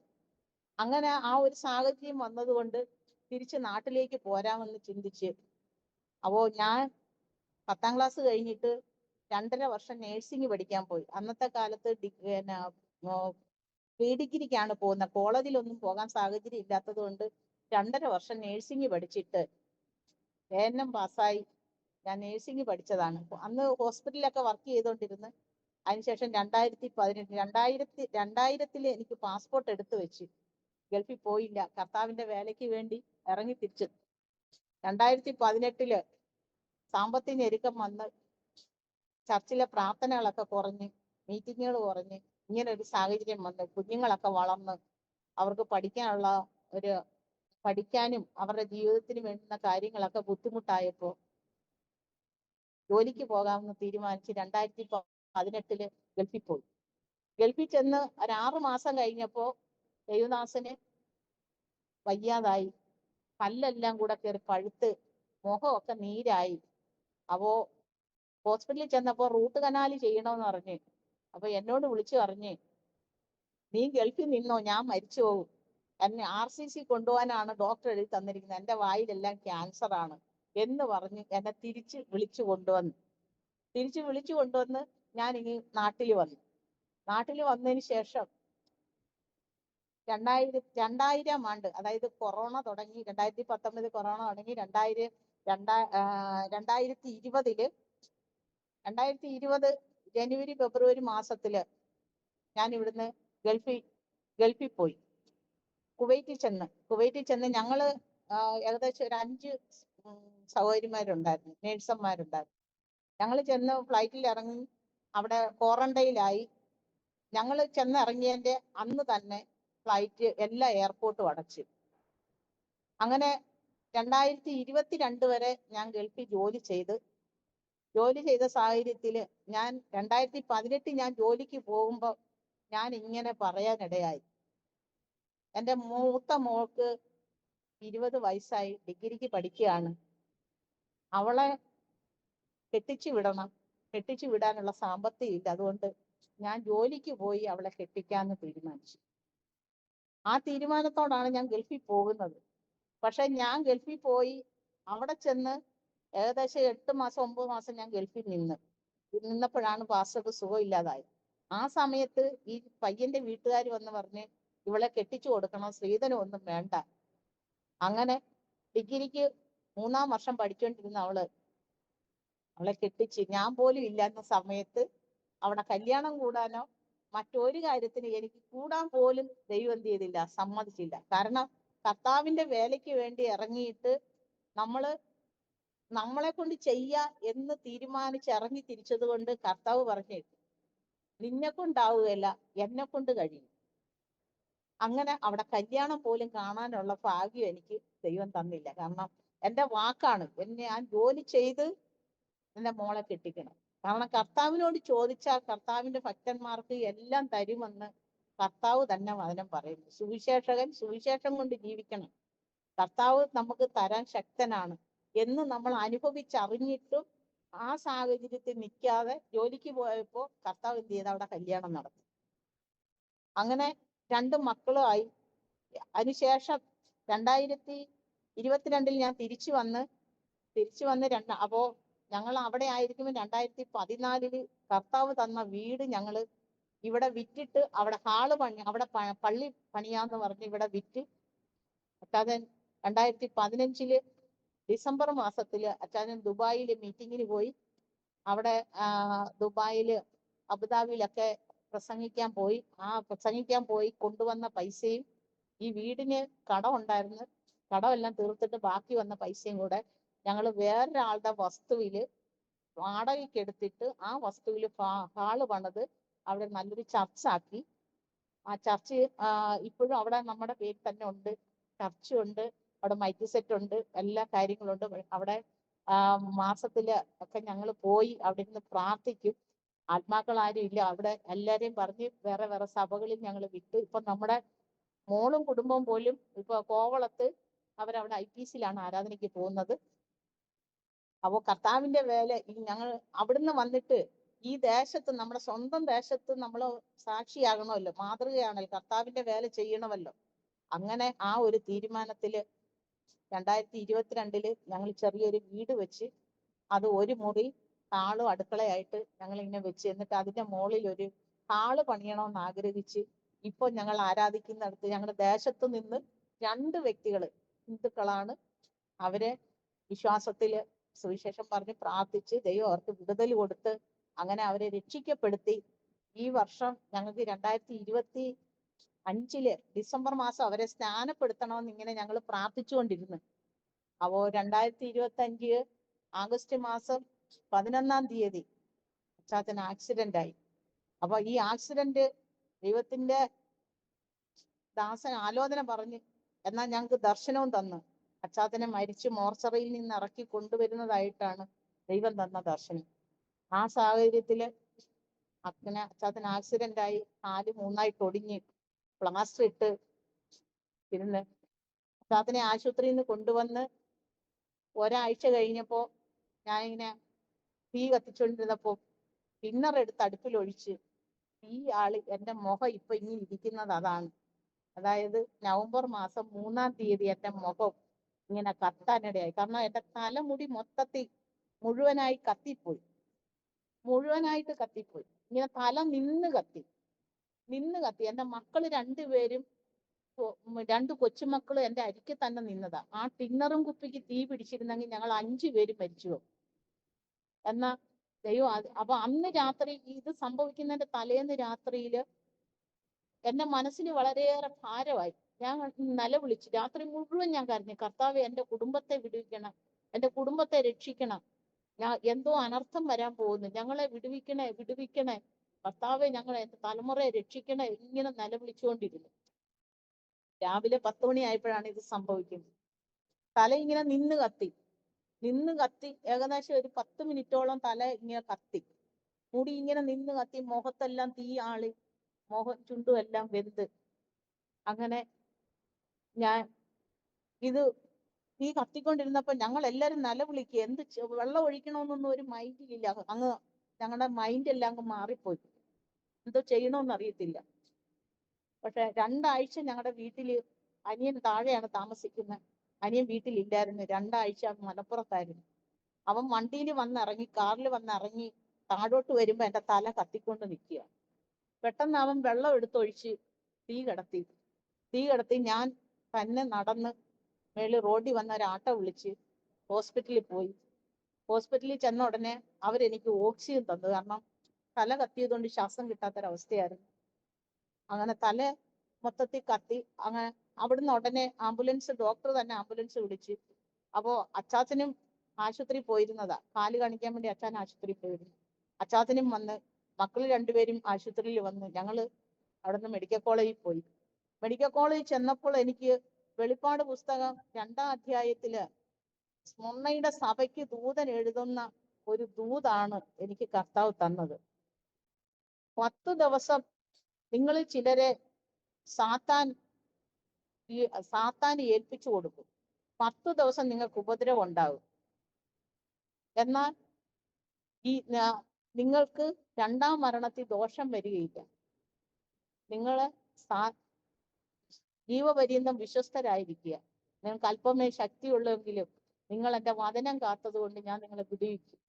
അങ്ങനെ ആ വചനം ഈ 10 ദിവസം ഞാൻ ICU കിടന്ന് മുഖമൊക്കെ വെന്ത്. അത് കാരണം ആ ICU എന്ന് പറഞ്ഞാൽ അതൊരു നരകമാണ്.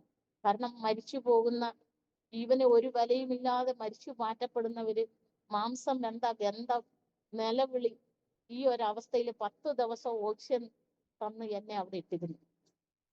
10 ദിവസം ആയപ്പോ എന്നെ അവിടുന്ന് ഡിസ്ചാർജ് ആക്കി. അങ്ങനെ മരണത്തിൽ നിന്ന് ഞങ്ങൾ വണ്ടി യാത്ര ചെയ്യുമ്പോൾ അച്ചാച്ചൻ വണ്ടി കയ്യിൽ നിന്ന് പോയി, വണ്ടി സ്ലിപ്പായി, അച്ചാച്ചന്റെ കാലിൽ വണ്ടി വീഴുമ്പോ എന്റെ തല വന്ന് തറയിൽ ഇങ്ങനെ അടിച്ചെങ്കിലും ഹെൽമെറ്റ് ഉണ്ടായിരുന്നതുകൊണ്ട് ഒരു ദോഷവും വന്നില്ല. കർത്താവ് അവിടെ താങ്ങി. അപ്പോ ഈ മരണാവസ്ഥ അച്ചാച്ചന് ഇങ്ങനെ ദർശനം കാണിച്ചപ്പോ അച്ചാച്ചൻ അഞ്ചു പേര് തീ വെന്ത് മരിച്ചു കിടക്കുന്നു. അച്ചാച്ചനെ വണ്ടി ആക്സിഡന്റ് ആയി ICUയിൽ നിന്ന് ഇറക്കിക്കൊണ്ട് വരുന്നു. ഇങ്ങനെ 2 ദർശനങ്ങളാണ് അച്ചാച്ചന് കൊടുത്തത്. അപ്പോ ഞാൻ പറഞ്ഞ് ദൈവസഭയുടെ പണി നടക്കണം, കർത്താവിന്റെ സഭ പണിയപ്പെടണം, അതുകൊണ്ട് ഞാൻ കർത്താവിന്റെ സന്നിധിയിൽ ഉപവസിക്കാം. അങ്ങനെ 40 ദിവസം ഭാഗികമായിട്ട് ദൈവസന്നിധിയിൽ ഉപവസിച്ച് പ്രാർത്ഥിച്ചുകൊണ്ടിരുന്ന ഉപവാസത്തിന്റെ 28ാമത്തെ ദിവസമാണ് ഈ ആക്സിഡന്റ് ഉണ്ടാകുന്നത്. എന്നാൽ ദൈവം അതിനകത്ത് ദോഷം വരാതെ കാത്തു. എന്നാൽ ഉപവാസം കഴിഞ്ഞിട്ട് അച്ചാച്ചനെ ഹോസ്പിറ്റലിൽ നിന്ന് ഡിസ്ചാർജ് ആക്കി കൊണ്ടുവന്ന് അച്ചാച്ചന്റെ കാലിലെ പ്ലാസ്റ്റർ എടുത്ത് കഴിഞ്ഞപ്പോ അച്ചാച്ചന് എനിക്ക് ഇതുപോലൊരു ആക്സിഡന്റ് ഉണ്ടാകാനിടയായി. എന്നാൽ ദൈവം ഞങ്ങളെ മരണത്തിൽ നിന്ന് നീക്കുപോക്ക് തന്ന് ഇന്ന് 2 പേരെ രക്ഷിക്കപ്പെടുത്തി ഞങ്ങൾക്ക് സഭ തുടങ്ങാൻ ദൈവം ഇടയാക്കി. അതുകൊണ്ട് എന്നെ കേൾക്കുന്ന ദൈവമക്കളെ, നമ്മൾ വിശ്വാസത്തോടെ പ്രാർത്ഥിച്ചാൽ ദൈവം നമുക്ക് മരണത്തിൽ നിന്ന് നീക്കുപോക്ക് തരും. ദൈവം സൗഖ്യം തരാൻ ശക്തനായ ദൈവമാണ്. കാരണം 53 യെശയ്യാ പ്രവാചകൻ 53 പറയുന്നത് ഇപ്രകാരമാണ്: അവൻ നമ്മുടെ സാക്ഷാൽ രോഗങ്ങളെ വഹിച്ചു, നമ്മുടെ വേദനകളെ ചുമന്ന് അവന്റെ അടിപ്പിണരാൽ നമുക്ക് സൗഖ്യം വന്നിരിക്കുന്നു. കാരണം സൗഖ്യം തരാൻ കർത്താവ് ശക്തനാണ്. നമ്മൾ ഹോസ്പിറ്റലിൽ പോയി നമുക്ക് ജീവൻ വേണം, അല്ലെ ഓപ്പറേഷൻ ചെയ്യണമെന്ന് പറയുന്നതിനേക്കാൾ ഉപരി കർത്താവിനോട് നമ്മൾ വിശ്വസ്തയോടെ ചോദിച്ചാൽ, വിശ്വാസത്തോടെ ചോദിച്ചാൽ, ഉറപ്പോടെ ചോദിച്ചാൽ കർത്താവ് നമുക്ക് സൗഖ്യം തരും, മരണത്തിൽ നിന്ന് നീക്കുപോക്ക് തരും. ഓരോ നിമിഷവും കർത്താവിന്റെ വിടുതലും കർത്താവിന്റെ സൗഖ്യവും കർത്താവിന്റെ കരുതലും ഞങ്ങൾ അനുഭവിച്ചറിഞ്ഞ് ഇന്നും ജീവിക്കുന്ന ദൈവത്തെ രുചിച്ചറിഞ്ഞ് ജീവിക്കുന്ന ഒരു കുടുംബമാണ് ഞങ്ങൾ. അതുകൊണ്ട് ദൈവസന്നിധിയില് എന്നെ കേൾക്കുന്ന എല്ലാ TV പ്രേക്ഷകർക്കും ഇതിന്റെ പിന്നിൽ വലിയൊരു സാഹചര്യം, എനിക്ക് സാക്ഷ്യം പറയാൻ സാഹചര്യം ഒരുക്കിയ ദൈവദാസനും കുടുംബത്തിനും മറ്റെല്ലാവർക്കും എന്റെ നന്ദിയും വന്ദനവും അറിയിച്ചുകൊണ്ട് ഹല്ലേലൂയ ദൈവസന്നിധി സാക്ഷ്യത്തിൽ നിന്നിരിക്കുന്നു. കർത്താവ് ഹല്ലേലൂയ കൃപ തന്ന് ഞാൻ എല്ലാ പ്രേക്ഷകർക്കും വേണ്ടി ഒരു വാക്ക് പ്രാർത്ഥിക്കാം. കർത്താവേ, ഹല്ലേലൂയ, ഹല്ലേലൂയ, ഹല്ലേലൂയ, ഹല്ലേലൂയ. അത്യുന്നതനായ ദൈവമേ, ഹല്ലേലൂയ, സ്തോത്രം കർത്താവേ. ഈ നല്ല നിമിഷത്തിനായി ദൈവത്തെ സ്തുതിക്കുന്നു, സ്തോത്രം ചെയ്യുന്നു. കർത്താവിന്റെ സന്നിധിയിൽ അവിടുന്ന് ചെയ്ത ഉപകാരങ്ങളെ വർണ്ണിപ്പാൻ, കർത്താവ് വിടുവിച്ച വിധങ്ങളെ വർണ്ണിപ്പാൻ, കർത്താവ് ഹല്ലേലൂയ നടത്തിയ വഴികളെ വർണ്ണിപ്പാൻ, ഹല്ലേലൂയ എൻ മനമേ യഹോവയെ വാഴ്ത്തുക, എന്റെ സർവ്വ അന്തരംഗമേ അവന്റെ വിശുദ്ധ നാമത്തെ വാഴ്ത്തുക, എൻ മനമേ യഹോവയെ വാഴ്ത്തുക, അവന്റെ ഉപകാരങ്ങൾ ഒന്നും മറക്കരുതെന്ന് സങ്കീർത്തനക്കാരനോട് ചേർന്ന് ഹല്ലേലൂയ നന്ദിയുള്ള ഹൃദയത്തോടെ ദൈവത്തെ സ്തുതിപ്പാൻ, സാക്ഷീകരിപ്പാൻ കർത്താവ് അവസരം ഒരുക്കിയതിനായി സ്തോത്രം. കർത്താവെ ഹല്ലേലൂയ, അരോമ TVയുടെ ഹല്ലേലൂയ എഡിറ്ററായിരിക്കുന്ന ദൈവദാസനെ കുടുംബമായി ഓർത്ത് പ്രാർത്ഥിക്കുന്നു. കർത്താവ് തന്റെ ദാസനെ കുടുംബമായി അനുഗ്രഹിക്കുകയും മാനിക്കുകയും ചെയ്യുമാറാകണം. ഹല്ലേലൂയ കർത്താവിനെ അനേകർ സാക്ഷീകരിക്കുവാൻ തക്കവണ്ണം, അനേകർക്ക് വേണ്ടി പ്രാർത്ഥിപ്പാൻ തക്കവണ്ണം, അനേകർക്ക് കൈത്താങ്ങലായി തീരുവാൻ തക്കവണ്ണം തന്റെ അഭിഷിക്തന്മാരെ കർത്താവ് ഒരുക്കുന്നതിനായി സ്തോത്രം. വീണ്ടും അവിടുന്ന് ശക്തീകരിക്കുകയും ബലപ്പെടുത്തുകയും ചെയ്യുമാറാകണം. എന്റെ സാക്ഷ്യം കേൾക്കുന്ന ഓരോ വ്യക്തി ജീവിതങ്ങളും കർത്താവിൽ വിശ്വസിച്ച് ജീവിക്കുന്ന ദൈവത്തെ കാണുവാനും, ദൈവത്തിന്റെ ഹല്ലേലൂയ സാമീപ്യം തിരിച്ചറിയുവാനും, ദൈവത്തെ ഘോഷിപ്പാനും, ഹല്ലേലൂയ നിത്യതയ്ക്ക് അവകാശികളായി കർത്താവിനോട് ചേർന്ന് ദൈവത്തെ മഹത്വപ്പെടുത്തുവാനും ഹല്ലേലൂയ ഇടയായി തീരേണ്ടതിന് വേണ്ടി പ്രാർത്ഥിക്കുന്ന കർത്താവെ. രോഗത്താൽ ഭാരപ്പെടുന്നവരുണ്ട്, പലവിധമായ ബുദ്ധിമുട്ടുകളുള്ളവരുണ്ട്, പലവിധമായ ഭാരങ്ങൾ ഉള്ളവരുണ്ട് കർത്താവെ. ഹല്ലേലൂയ രോഗത്താൽ ഭാരപ്പെടുന്നവർക്ക്, വേദനയാൽ ഞെരുങ്ങുന്നവർക്ക്, നിലവിളിക്കുന്നവർക്ക് കർത്താവ് താങ്ങും തണലുമായി തീരുമാറാകണേ. അവിടുന്ന് ആശ്വാസത്തിന്റെ കരം നീട്ടുമാറാകണേ, സൗഖ്യം അയക്കുമാറാകണേ. വിടുതലിന്റെ കരം നീട്ടി ഇസ്രായേൽ ജനത്തെ അവരുടെ വസ്ത്രം ഹല്ലേലൂയ കീറിപ്പോവാതെ, അവരുടെ ചെരുപ്പ് തേയാതെ, അവർക്ക് പകൽ മേഘസ്തംഭമായി രാത്രി അഗ്നിസ്തംഭമായി കൂടെ ഇരുന്നത് പോലെ തന്റെ ഹല്ലേലൂയ വിശുദ്ധ ഗണത്തിന് തന്റെ സന്നിധിയിൽ അപേക്ഷിക്കുന്ന യാചനകൾക്ക് കർത്താവേ ഹല്ലേലൂയ ഓരോ വ്യക്തികൾക്കും അവിടുന്ന് ഹല്ലേലൂയ ആശ്വാസവും താങ്ങും ഹല്ലേലൂയ അവിടുത്തെ ബലമുള്ള കരത്താൽ ഹല്ലേലൂയ വഴി നടത്തി അവിടുന്ന് പരിപാലിക്കണേ എന്ന് പ്രാർത്ഥിക്കുന്നു. എല്ലാ നന്മകളാലും എല്ലാവരെയും നിറയ്ക്കും. കർത്താവിന്റെ സന്നിധിയിൽ സാക്ഷീകരിപ്പാൻ കൃപ തന്നതോർത്ത് സ്തോത്രം. വീണ്ടും കർത്താവിന്റെ സന്നിധിയിൽ താഴ്ത്തി സമർപ്പിക്കുന്നു. പ്രാർത്ഥന കേട്ടതുകൊണ്ട് സ്തോത്രം. യേശു ക്രിസ്തുവിന്റെ ധന്യമുള്ള നാമത്തിൽ തന്നെ ആമേൻ. സ്തോത്രം, സ്തോത്രം, സ്തോത്രം. ആമേൻ, ആമേൻ. താങ്ക് യു പ്രിയ സോഫിയമ്മ സിസ്റ്റർ. ഇത്രത്തോളം സമയം അത്ഭുതകരമായ ദൈവീയ നടത്തിപ്പുകളെ കുറിച്ച് ദൈവനാമ മഹത്വത്തിന് വേണ്ടി അരോമ TV ശ്രോതാക്കളോടൊപ്പം പങ്കുവയ്ക്കുവാൻ സ്വർഗത്തിലെ ദൈവം കൃപ ചെയ്തതോർത്ത് ഞാൻ കർത്താവിന് മഹത്വം കരയേറ്റുന്നു. ജനിച്ചു വളർന്ന ബാല്യകാലം മുതൽ ഇങ്ങോട്ടുള്ളതായി ഇന്നേ വരെയുള്ള അനുഭവങ്ങൾ പറയുവാൻ ദൈവം സഹായിച്ചു. മരണകരമായ ഒരുപാട് അനുഭവങ്ങൾ, പ്രതികൂല സാഹചര്യങ്ങൾ ജീവിതത്തില് കടന്നു വന്നു. എന്നാൽ കണ്ണിൻ മണി പോലെ കർത്താവിൻ്റെ കരങ്ങളിൽ കർത്താവ് സൂക്ഷിച്ചു. പല നിലകളിലൂടെ ആത്മാവിനും പ്രാണനും ശരീരത്തിനും കേടുവരുത്തുവാൻ പിശാച് ആവത് പ്രവർത്തിച്ചു. എങ്കിലും കർത്താവ് മരണത്തിന് ഏൽപ്പിച്ചു കൊടുക്കാതെ ദൈവം സൂക്ഷിച്ചു. ദൈവത്തിൻ്റെ പദ്ധതി, ദൈവത്തിൻ്റെ ആലോചന, ദൈവത്തിൻ്റെ ഹിതം ഇനിയും നിവർത്തിക്കപ്പെടുവാൻ ബാക്കിയുള്ളത് കൊണ്ടാണ് പിന്നെയും ഒരു ജീവിതം കർത്താവ് ശേഷിപ്പിച്ചത് എന്ന് മനസ്സിലാക്കുവാൻ കഴിയുന്നു. നേരിട്ട അനർത്ഥങ്ങളിൽ കുടുംബത്തിൽ പ്രിയപ്പെട്ടവർക്കൊക്കെ ദൈവത്തിൻ്റെ തക്ക സമയത്തുള്ള വിടുതലുകളും അനുഭവിപ്പാൻ ദൈവം സഹായിച്ചല്ലോ. കർത്താവ് സഹായിക്കട്ടെ.